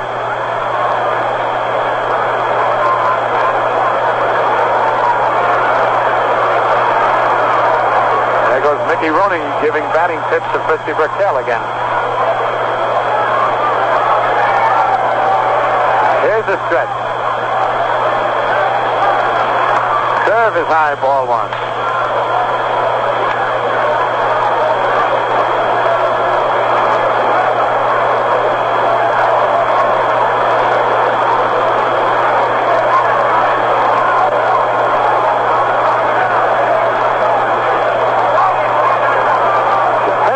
A curve in there, strike 1, 1-1. Skowron holding first against Gene Leach.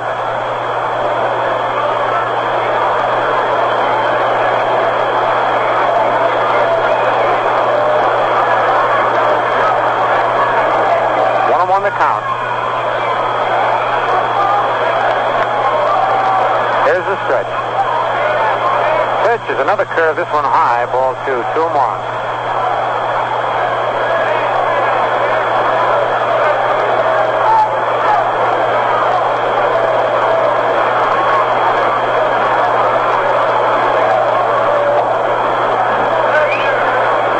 Fairly stretches. The pitch is swung at a missed, strike 2.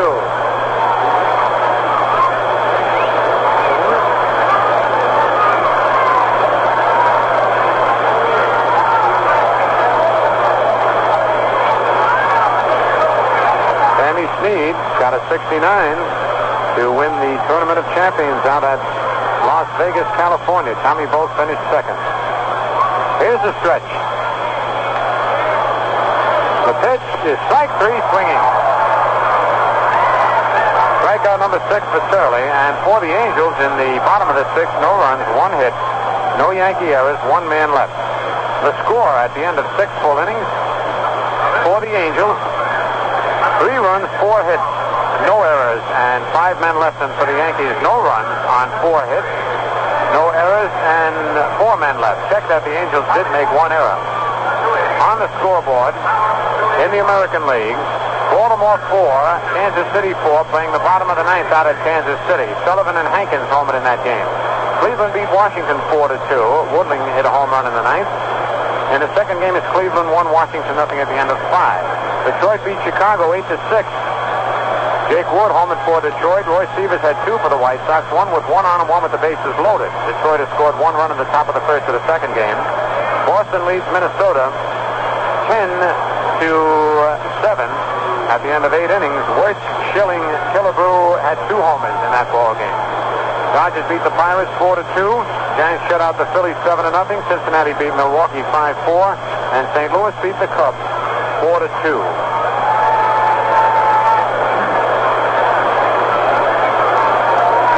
Here at Wrigley Field in Los Angeles, the Angels lead the Yankees 3-0.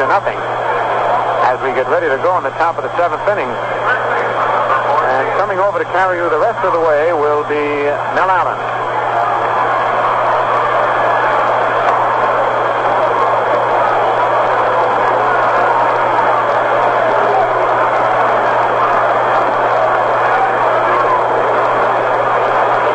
Hello there, everybody. Bill Skowron up at bat in the first of the 7th.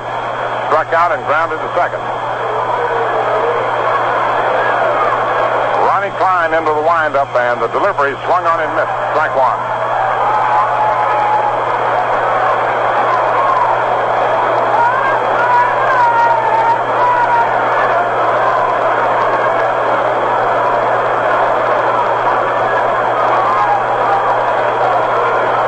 Right-hander's next pitch is swung on and missed. Strike 2. Big motion had been pulling the string on Moose. Pitching a real fine game in a tough ballpark in which to pitch from the standpoint of the long ball. Doesn't take much to hoist them out of here in any sector. The 2-strike pitch to Skowron. Low outside for a ball. Skowron struck out, grounded to second. This has been Ronnie Klein's finest performance of this season.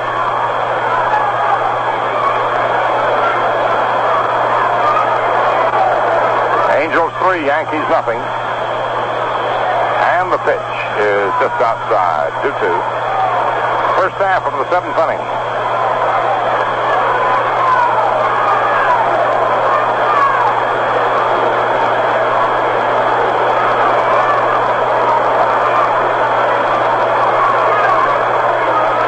Now the 2-2 pitch. Swung on and missed. Strike 3. Fired a fast one by him. Ronnie Klein strikes out Skowron.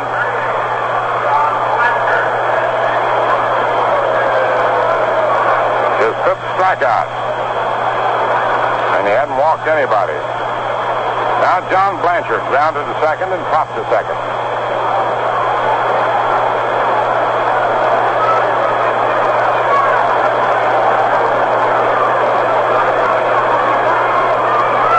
There's a high drive, and that one's going to be out of here into right field. A home run for Johnny Blanchard.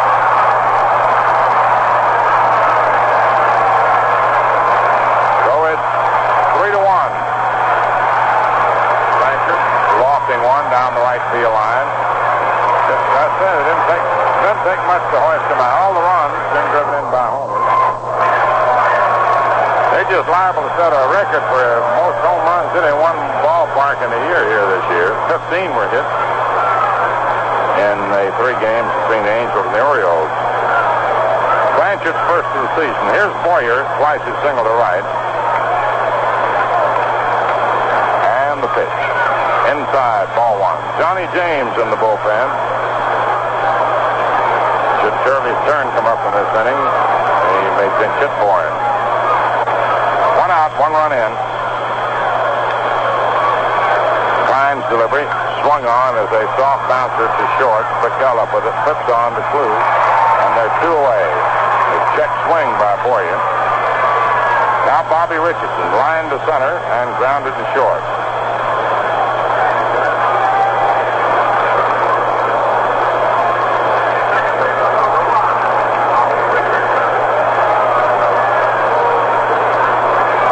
Angels 3, Yankees 1, 7th inning.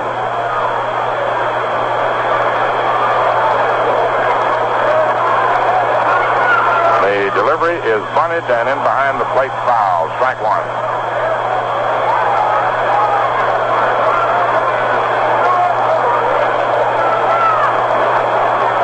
No balls, 1 strike.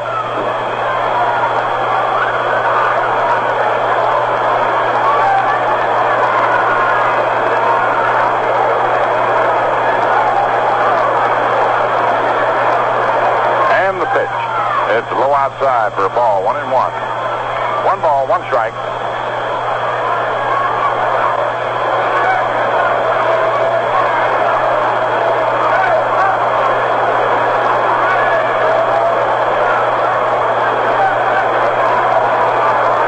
Here's the 1-1 delivery to Richardson.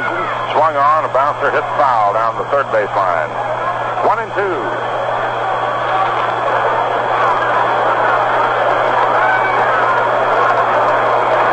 Spain comes out of the Yankee dugout and motions down to the bullpen for Jim Coates to get up. He had been warming up before. Klein into the windup. The pitch to Richardson swung on, line between third and short to left field for a base hit. Serve goes back in. Richardson's on with a single to left. And we'll have a pinch hitter now for Shirley. Maybe Yogi, we'll see. It's going to be Yogi Berra.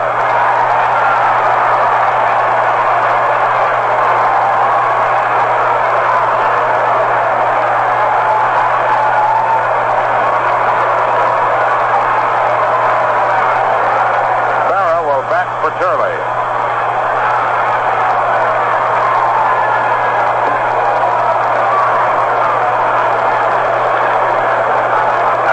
Hitting .220.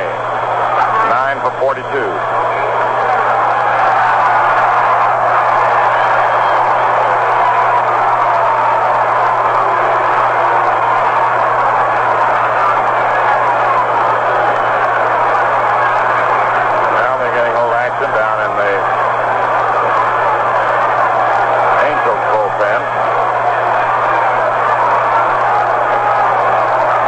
Rosefield and Truman Clevenger.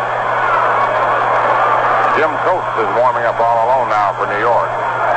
2 outs in the 7th, 3-1 Angels. The pitch to Yogi, swung on. There's a drive, it deep to right field, and the ball is going, gone. It's high ball game. Yogi Berra hits the first pitch, pinch hitting for a home run. And she's all deadlocked at 3-3.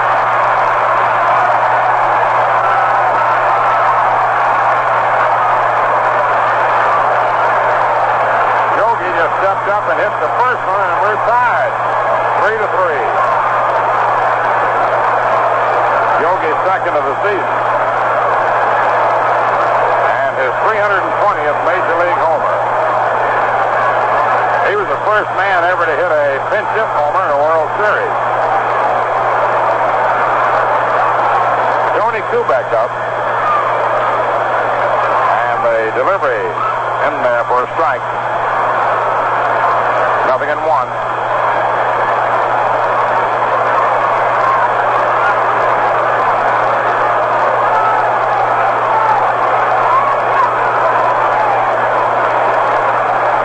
And the pitch to Tony is inside.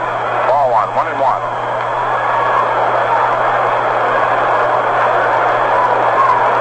One ball, one strike.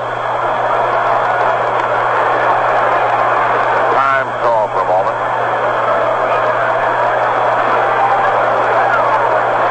1 strike. 2 outs. Ronnie Klein goes to the windup. The pitch to Kubek. Swung on and fouled off. Strike 2. 1-2.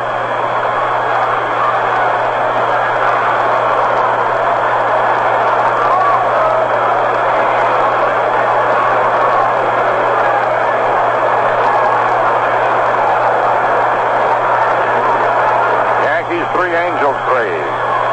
7th inning.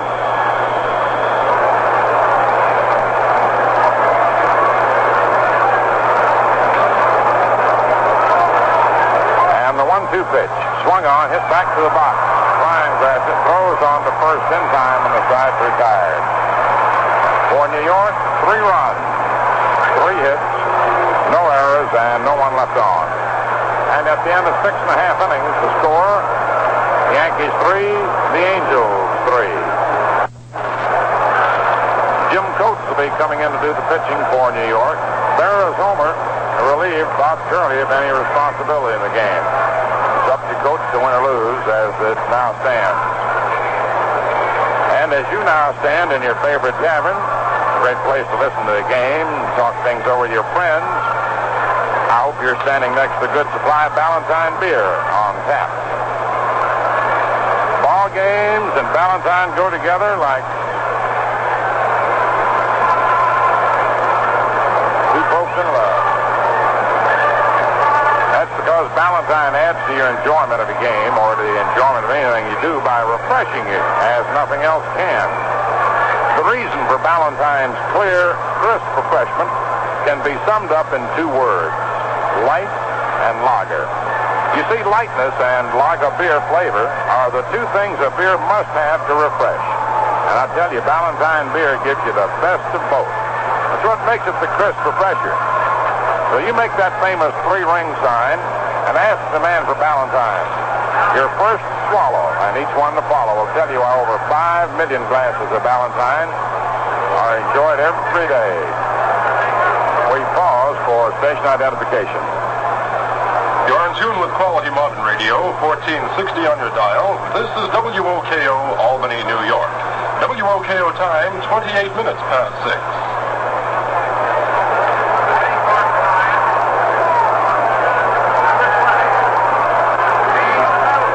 Steve Bilko will come up to bat for Ronnie Klein in the last of the 7th.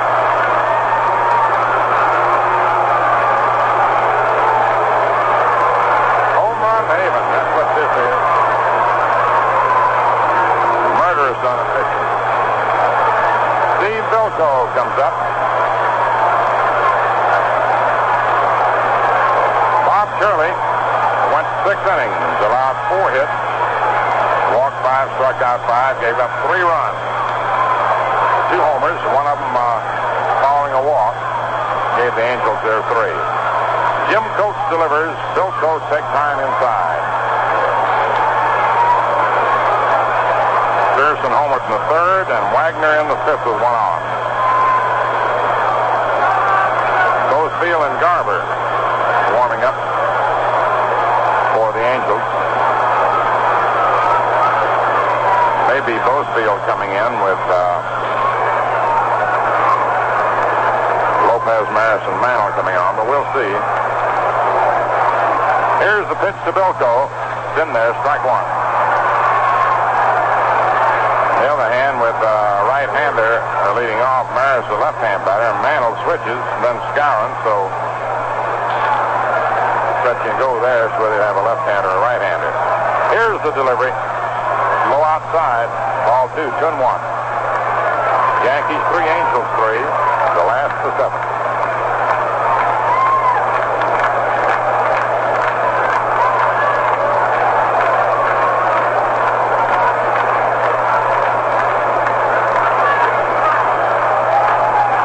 Jim Coates into the windup. The pitch to Bilko. High. 3-1 count now. Coates making his 6th appearance. Has a record of 1 win, no losses. His 5th relief chore. Started 1 game. Saved the game for 4 to Minnesota May 4th. Worked the last 3 innings in fine style, giving up just 1 hit. Now the 3-1 pitch to Bilko. It's in there, strike 2, full count.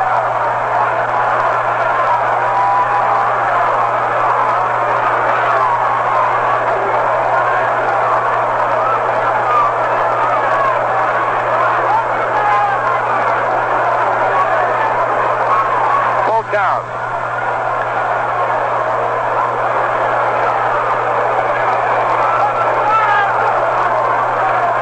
The 3-2 pitch. It's low, ball 4.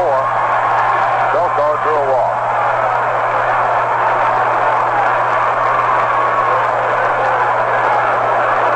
Steve Bilko batting for Klein, walk. And here's Albie Pearson coming up. We're going to have a runner for Bilko.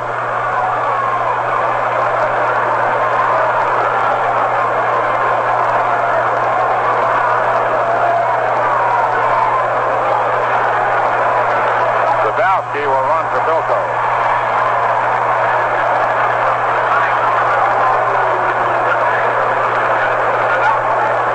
Catcher Ed Sadowski running for Bilko.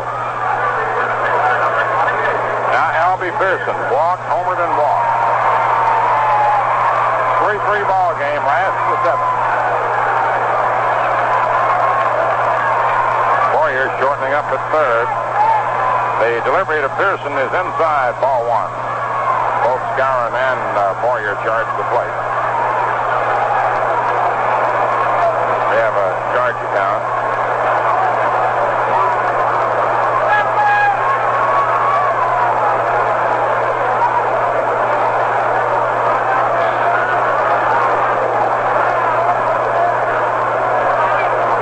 Arroyo is loosening up for New York. 1-0 count on Pearson. Sadowski leading away from first. Here's the pitch, and it's swung on, foul back upstairs. He's going to try and drive that one by Skowron. A 1-1 count. Pearson steps out, takes a look at Fred.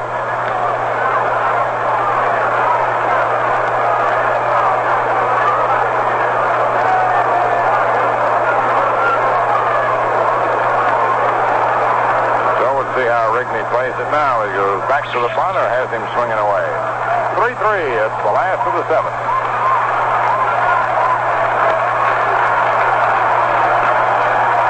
Sadowski leads off first. Coates into the stretch. Boyer coming in. The pitch is taken high. Ball 2. 2-1. Yankees again were charging in.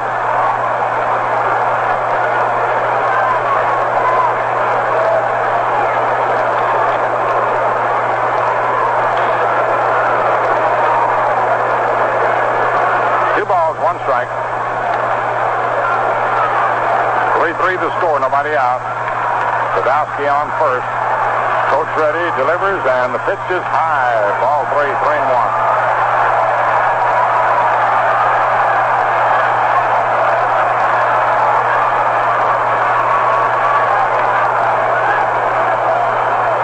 Count. Aspromonte on deck with Wagner and Kluszewski to follow.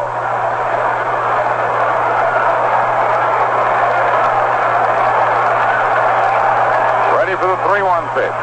Here it is. And it's high, ball 4, and Pearson walks. Third time in the game he's walked. Sadowski moves to second. Coach walks the first too many faces. And now the Angels have Aspromonte, Wagner, Kluszewski serve.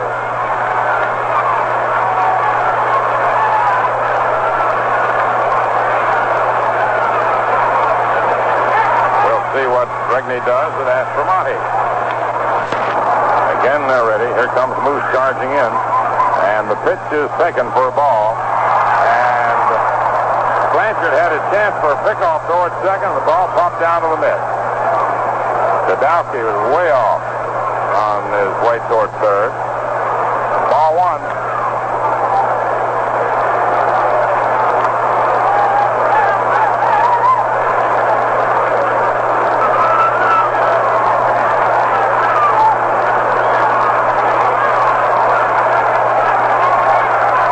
Again, the stretch by Coach. And the pitch. It's bunted toward third. Coach up with it. Close to third base in time. They got the front runner. Jim Coach broke to the third baseline, grabbed the bunt and fired to Boyer to knock off Sadowski. Pearson moves to second. Aspromonte safe at first on the fielder's choice play on the bunt. And now here's Leon Wagner. Took a third strike, line to center, and then hit a home run. His third in 2 games. In addition to a triple. Runners lead away from first and second. 1 out. 3-3 to score. The pitch in there for a strike. 0-1.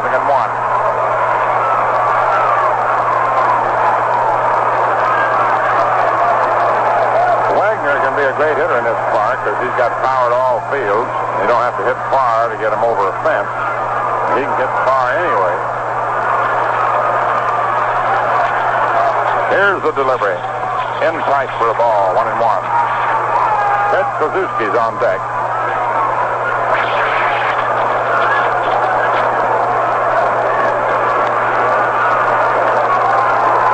One ball, 1 strike. 1 out, 2 on. Pearson on second. Aspromonte on first.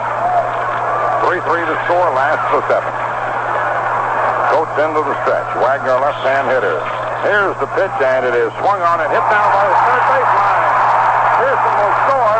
There goes Aspromonte, hit it for third, and he may wave him in. He's held up at third. He dives back to third in time.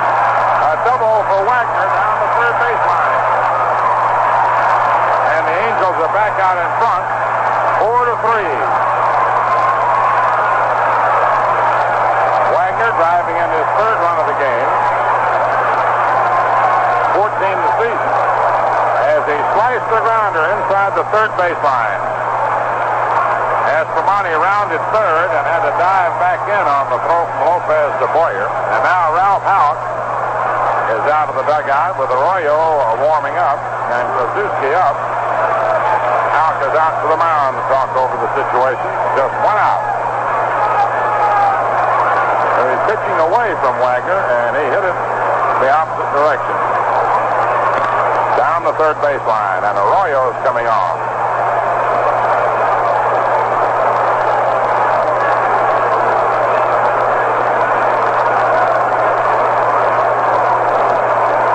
Jim Coach worked 1/3 of an inning. Walked 2 men, allowed 1 hit. So far has been charged with 1 run. Is responsible for the 2 men aboard. And the Angels lead by a score of 4-3.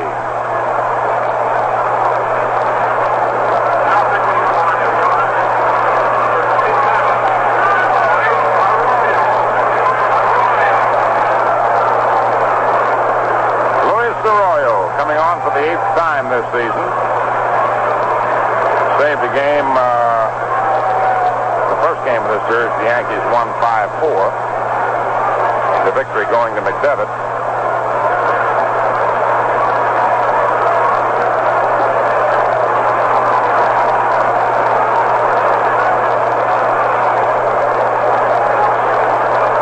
Krzyzewski coming up will find 2 men on in scoring position. Bob Serb is on deck.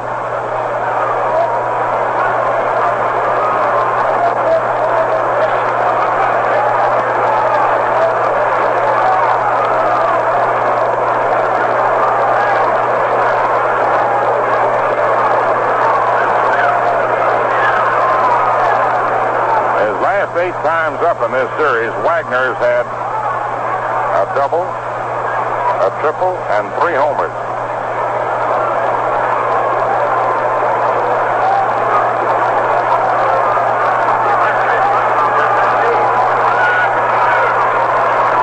Ted Krzyzewski steps in with runners on second and third, 1 out, 1 run in. The Angels leading 4-3, and they're going to put him on. First base open.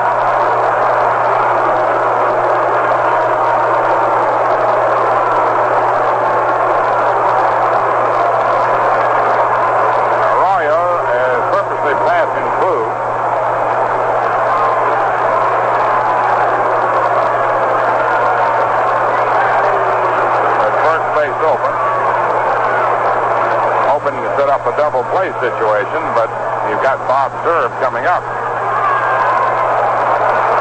So Krzyzewski gets an intentional walk. The 8th pass given up by Yankee pitchers today.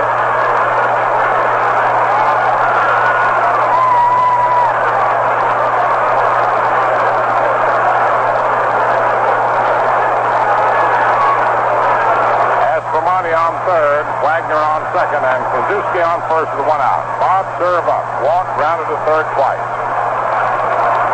The windup by Arroyo, the pitch, outside, ball 1. Danny McDevitt in the bullpen. Bob Serb up with 1 out, 3 on. Here's the pitch. Swung on and missed, right one. 1-1.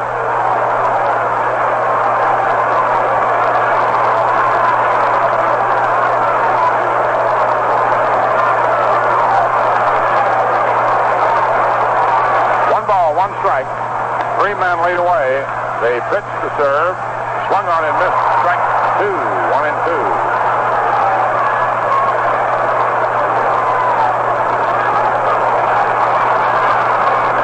Outside. Ball 1. Danny McDevitt in the bullpen. Bob Serb up with 1 out, 3 on. Here's the pitch. Swung on and missed. Strike 1. 1-1.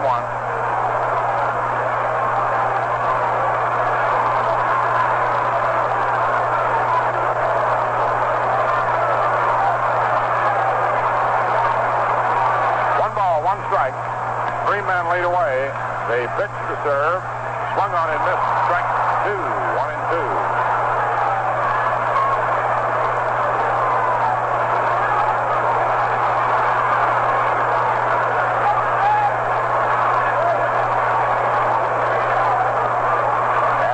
Moves off third. Wagner off second. Krzyzewski off first.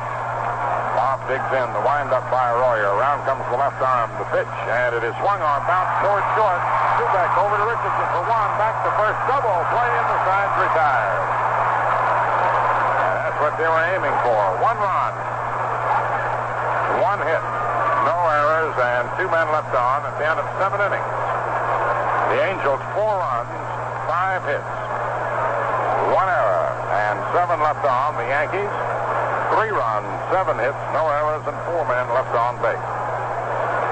The Yankees will be home next Friday night with a front-running, high-flying Detroit Tigers. Next Friday night, Saturday afternoon will be a ladies' day and a doubleheader next Sunday.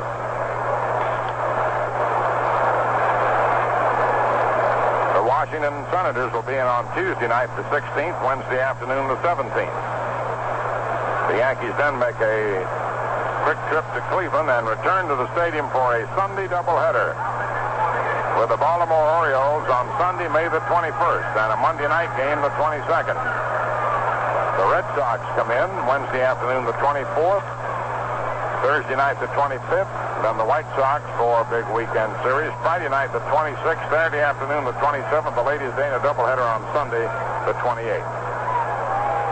Ned Garber comes in to pitch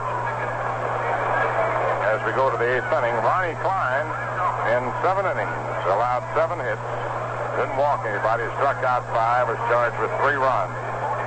It's Klein's ball game to win if Garber holds the Yankees at bay. It is Jim Coates' ball game to lose if the score stays as is, or that is to say, if the Yankees don't tie, then and the Angels win. If the Yankees do not tie before the Angels win, then it will be Coates' ball game to lose. He having given up the lead run. Hector Lopez leads off in the first half of the 8th. Grounded to short, hits the box, and grounded to short. Ned Garber.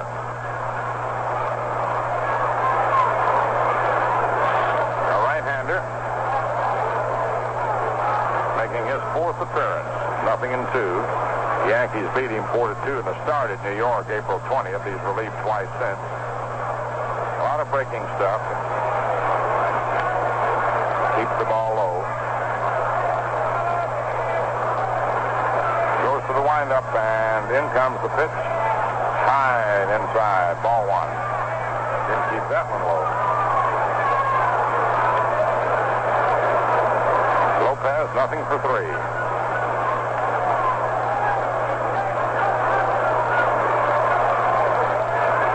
The 1-0 delivery. Swung on, hit high, foul off first, and it's going to be out of play. A 1-1 count.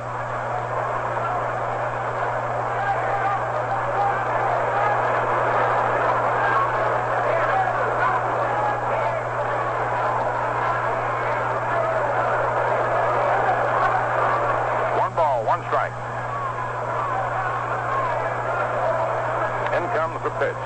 Swung on. There's a high fly ball to center. Pearson goes back to the wall and jumps, and he loses it. And into second goes Lopez with a double. As Pearson jumped high on the fence, got his glove on the ball and couldn't hold it. And it's a 2-base hit for Lopez.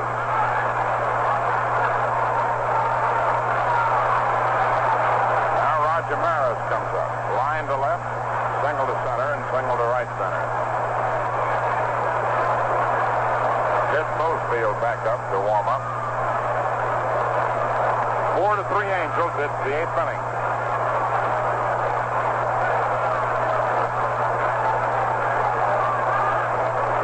Clevenger and Bozefield in the bullpen.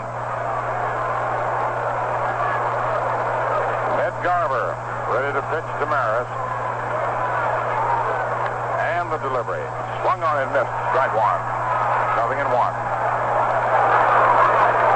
Wally Moses hollering down from first base.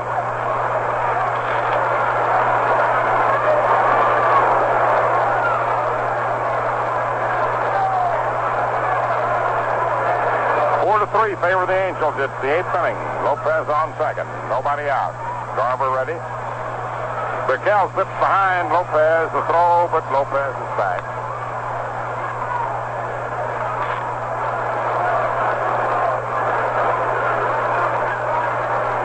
One strike. Garber to the stretch. And the pitch to Maris is low. Ball 1, 1-1.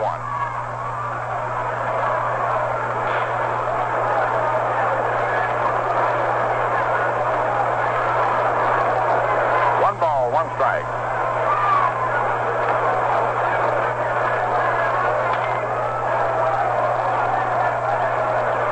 Again set. Lopez moves off second.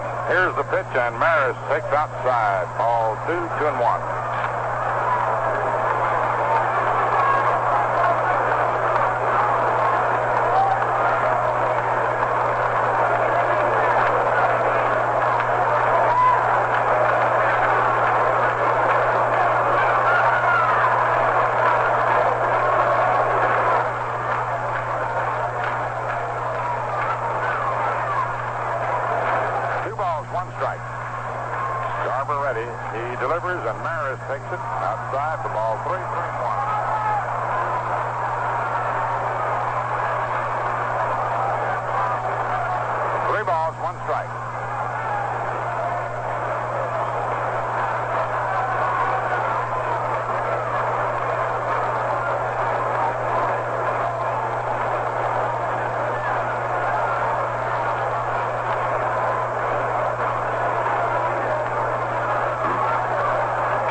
set, looks around the runner. Here's the pitch, and it's outside, ball 4.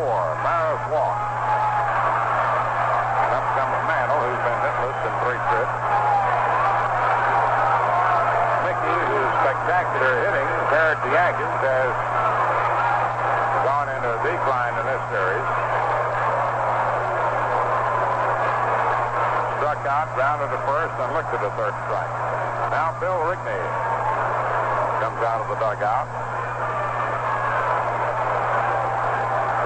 As both Field and Clevenger, but Mantle due up.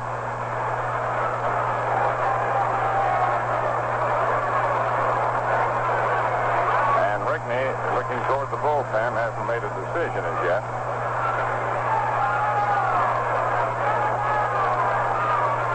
He walks slowly to the mound. Now Larry Knapp walks slowly out toward the mound.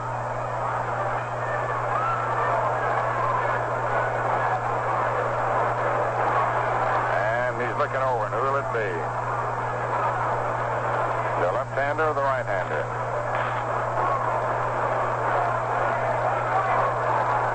Knapp asks Rigney, and Rigney says, let me see now. I may not bring in either. Now he goes back to the mound, talking to Garver, and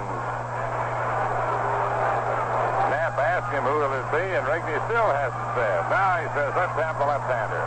And now here is Ralph Houk coming out to argue with Knapp for Rigney taking too much time deciding who he wanted to pitch.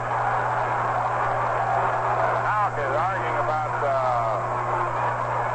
Rigney throwing out easily and not deciding what he wanted to do. And Houk is arguing with Knapp for allowing pitchers to take more time to warm up. Now Houk leads. So Garver leads. Worked the 2 batters, gave up a double and a walk. And Ted Boesfield is coming in.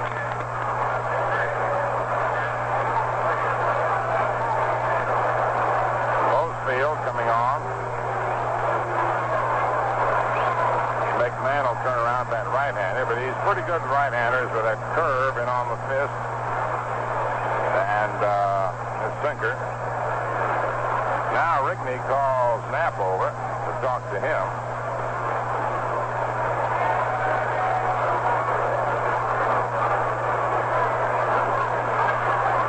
And now Rigney wants to go out and talk to Boesfield, but Knapp says it's going to count one of your 2 times, I believe, having already left the mound.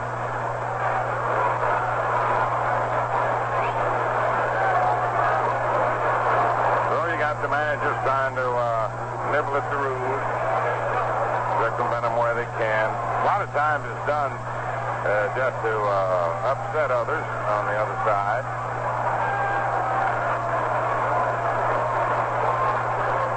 Sometimes just to excite the crowd.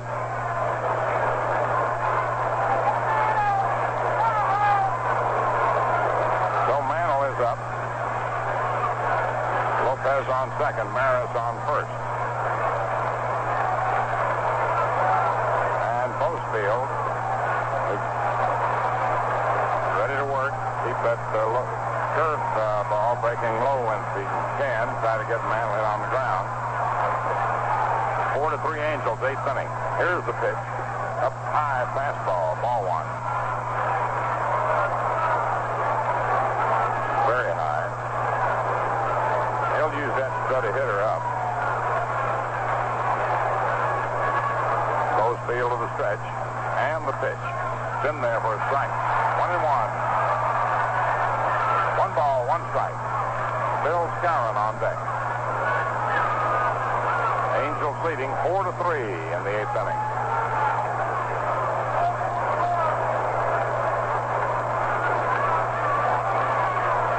The left-hander into the stretch and the pitch. Outside fastball. 2-1. Ball moving away from the right-hand hitter.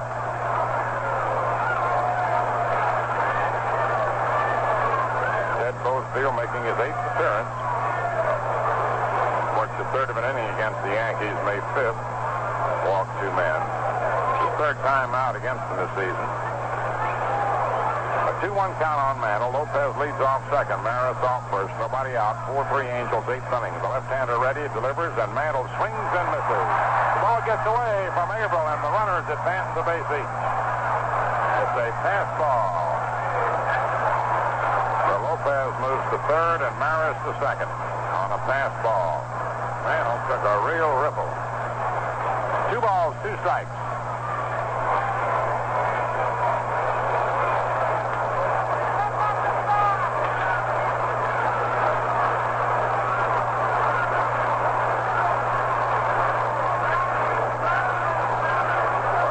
Second and third. The windup. Here's the pitch, and Mantle strikes out. Swings and misses. Third time he struck out today. Curved him in on the handle. And up comes Phil Skara. Struck out, grounded to second, and struck out.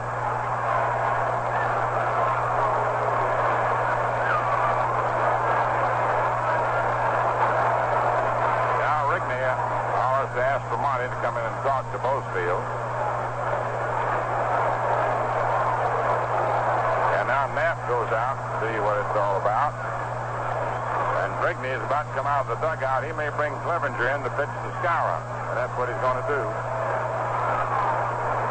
Clevenger will come in to pitch to Skara. So Bozefield came in to pitch to one batter. Clevenger will come in to pitch to the Moose.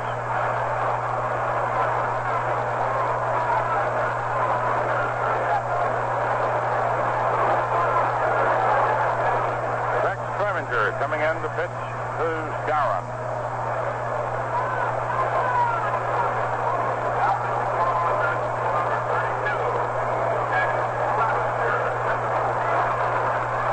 Bozefield did his job.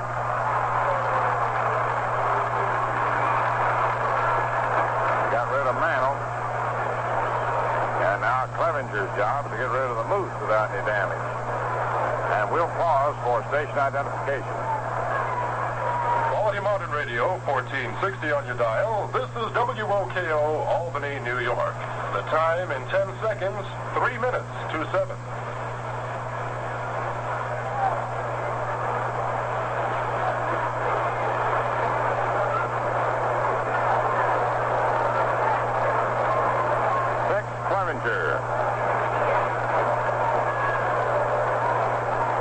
He'll give you some good sharp breaking stuff.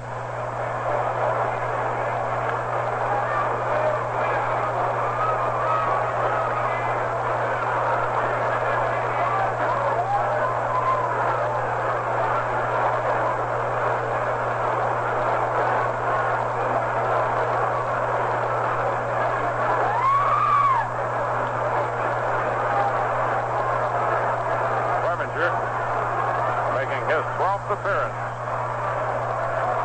Pitching to the Moose, who's nothing for 3 and has struck out twice with runners on second and third, 1 out, and the Angels leading 4-3 in the 8th inning.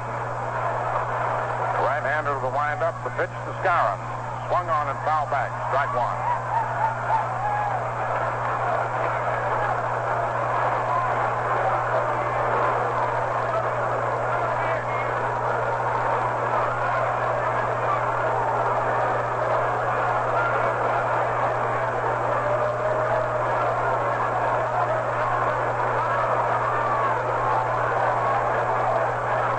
Has a record of 2-1 in relief. His 12th appearance. Into the windup and the pitch to Skowron.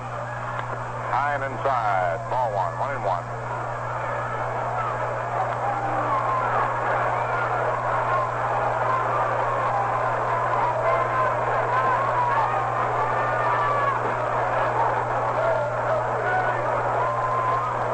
The windup and the 1-1 pitch. Skowron swings and sends a little roller down the third baseline, foul. Strike 2, 1-2. 1 ball, 2 strikes.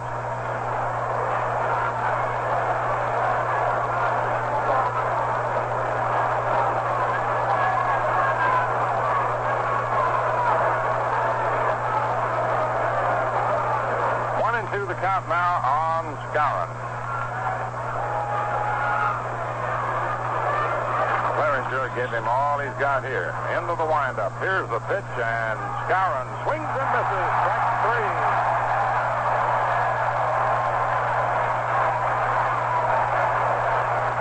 He gave him a big motion and threw him a let-up curve. So now there are 2 outs and runners on second and third. And they're going to put him on and pitch to Boyer. So Bill Rigney had this one all figured out. It turned out the way he wanted it to.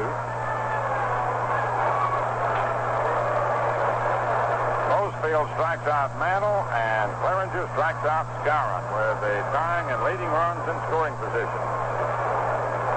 And the tying run in position to have scored on and out. Now, there are 2 outs, bases loaded, and Clete Boyer coming up. Single to right twice and grounded to short.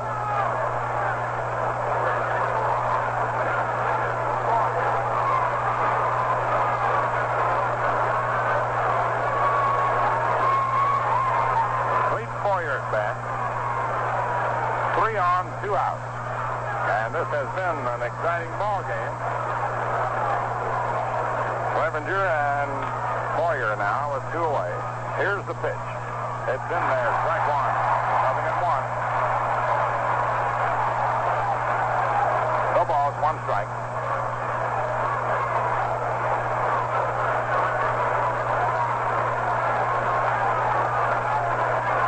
Three men lead away.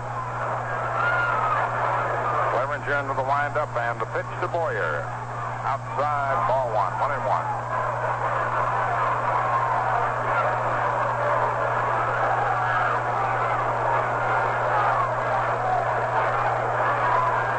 Lopez leads off third. Maris off second. Blanchard off first. 2 down, 4-3. Favor the Angels. The windup and the pitch is low for a ball.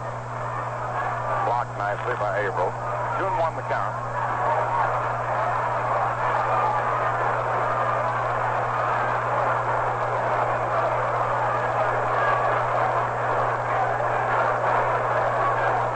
Beautiful let-up curve he threw to Skowron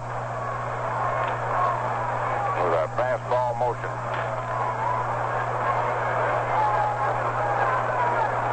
Two balls, 1 strike.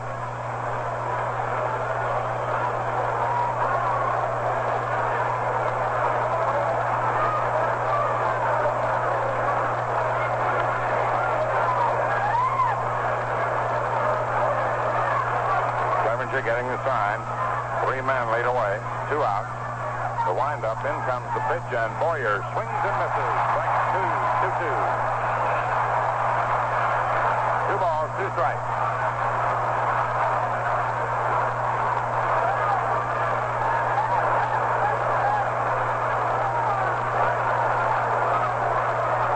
A 2-2 count.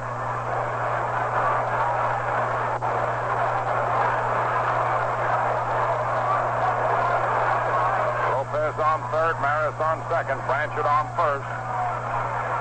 2 outs now. A 2-2 count. Clearinger ready. Shakes off the sign. Okays the next one.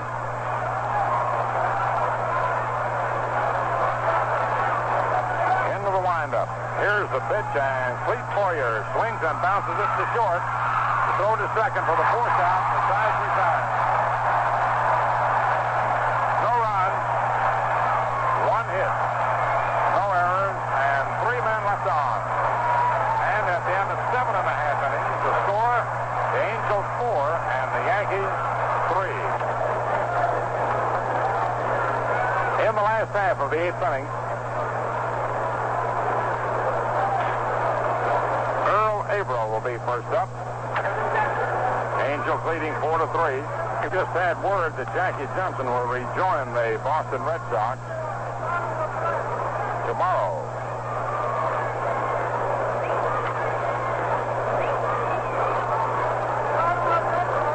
Luis Arroyo into the windup. In comes the pitch, and it is swung on. Hit out toward short. There's left is Kubek up with it. Throws to first in time, and there's 1 away. Delighted to hear that Jensen will come back. Now Gene Leake comes up. Ken Hunt loosening up. He'll go to the outfield for defensive purposes in the ninth. Leake took a third strike, popped the second, and singled to left. Arroyo's delivery is a curve inside, ball one. 1 ball, no strikes.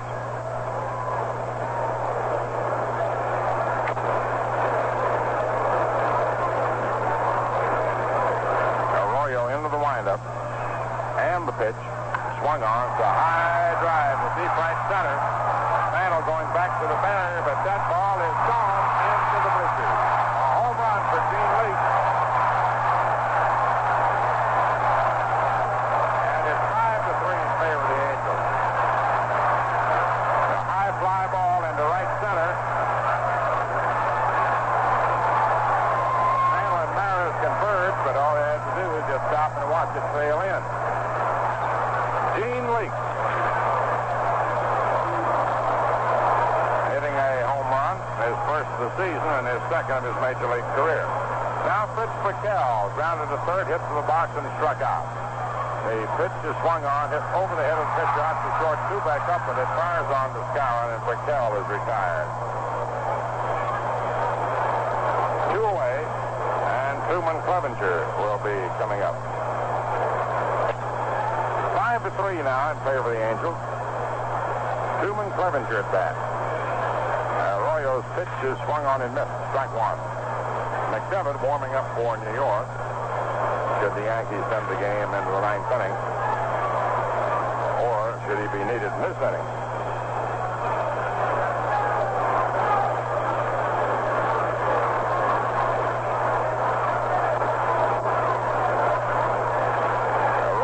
Pitch is inside for a ball. 1-1.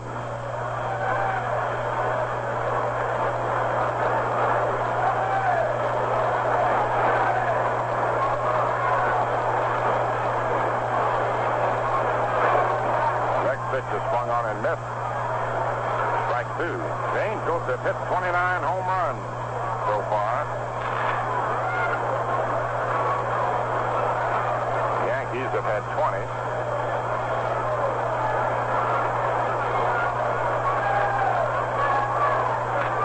The pitch.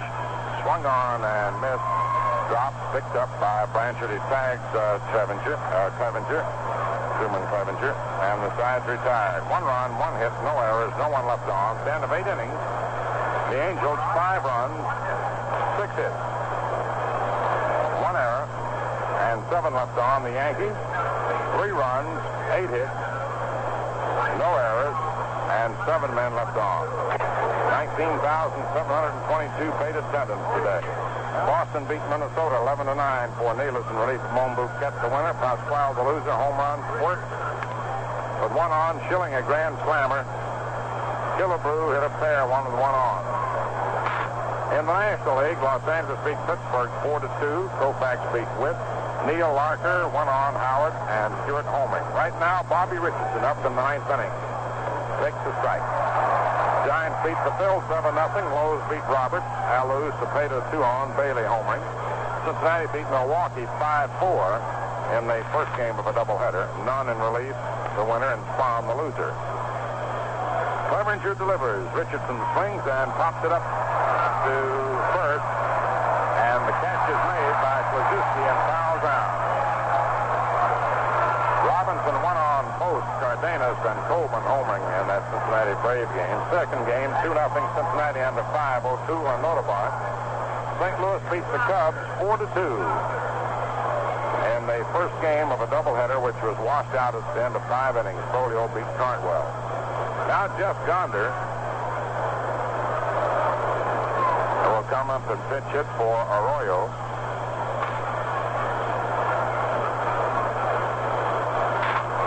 Left-hand batter takes the strike.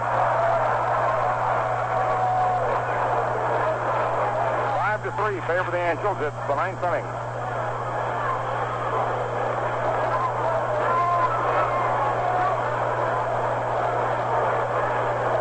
Now the pitch. Swung on. The ground ball hit out to second. Espumante bobbles it, picks it up, throws to first in time. And there are two away.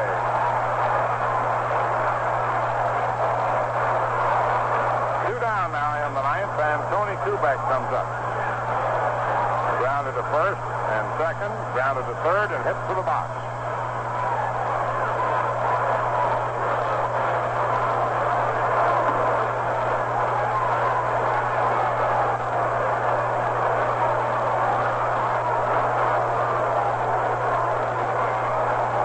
Clevenger's delivery is in there for a strike.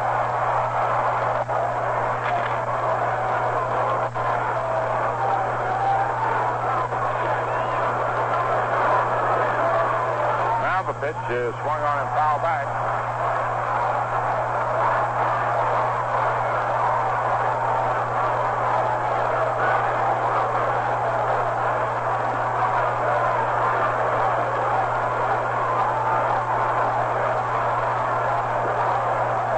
Here's the pitch to Tony. Swung on and fouled off to the right of the plate. Strike two. 0-2.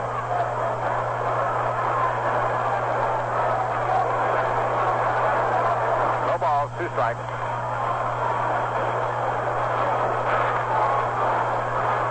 Here's the pitch on the way. Kubek swings and fouls. This is strike three, and the ball game is over. And the Angels win it 5-3. No runs, no hits, no errors, no one left on. We'll have the totals in a moment. You've got time to enjoy some of that crisp, refresher Valentine beer while we check them up for you. The Angels, 5 runs. 6 hits, 1 error, and they have 7 men left on base. The Yankees had 3 runs, 8 hits, no errors, and 7 men left on. Ronnie Klein is credited with the win. He went 7 innings, allowed 7 hits, didn't walk anybody, struck out 5, gave up 3 runs. Garber, Bozefield, and Clevenger finished up. Klein wins his first game of the season, no losses. It is his 58th Major League win. The losing pitcher was Jim Coates. Bob Turley went 6 innings, allowed 4 hits, walked 5, struck out 5, and gave up 3 runs. Jim Coates, who came on in the 7th inning, was charged with 1 run, and Louis Arroyo with 1. Coates gave up the run that made the difference and is the pitcher of record.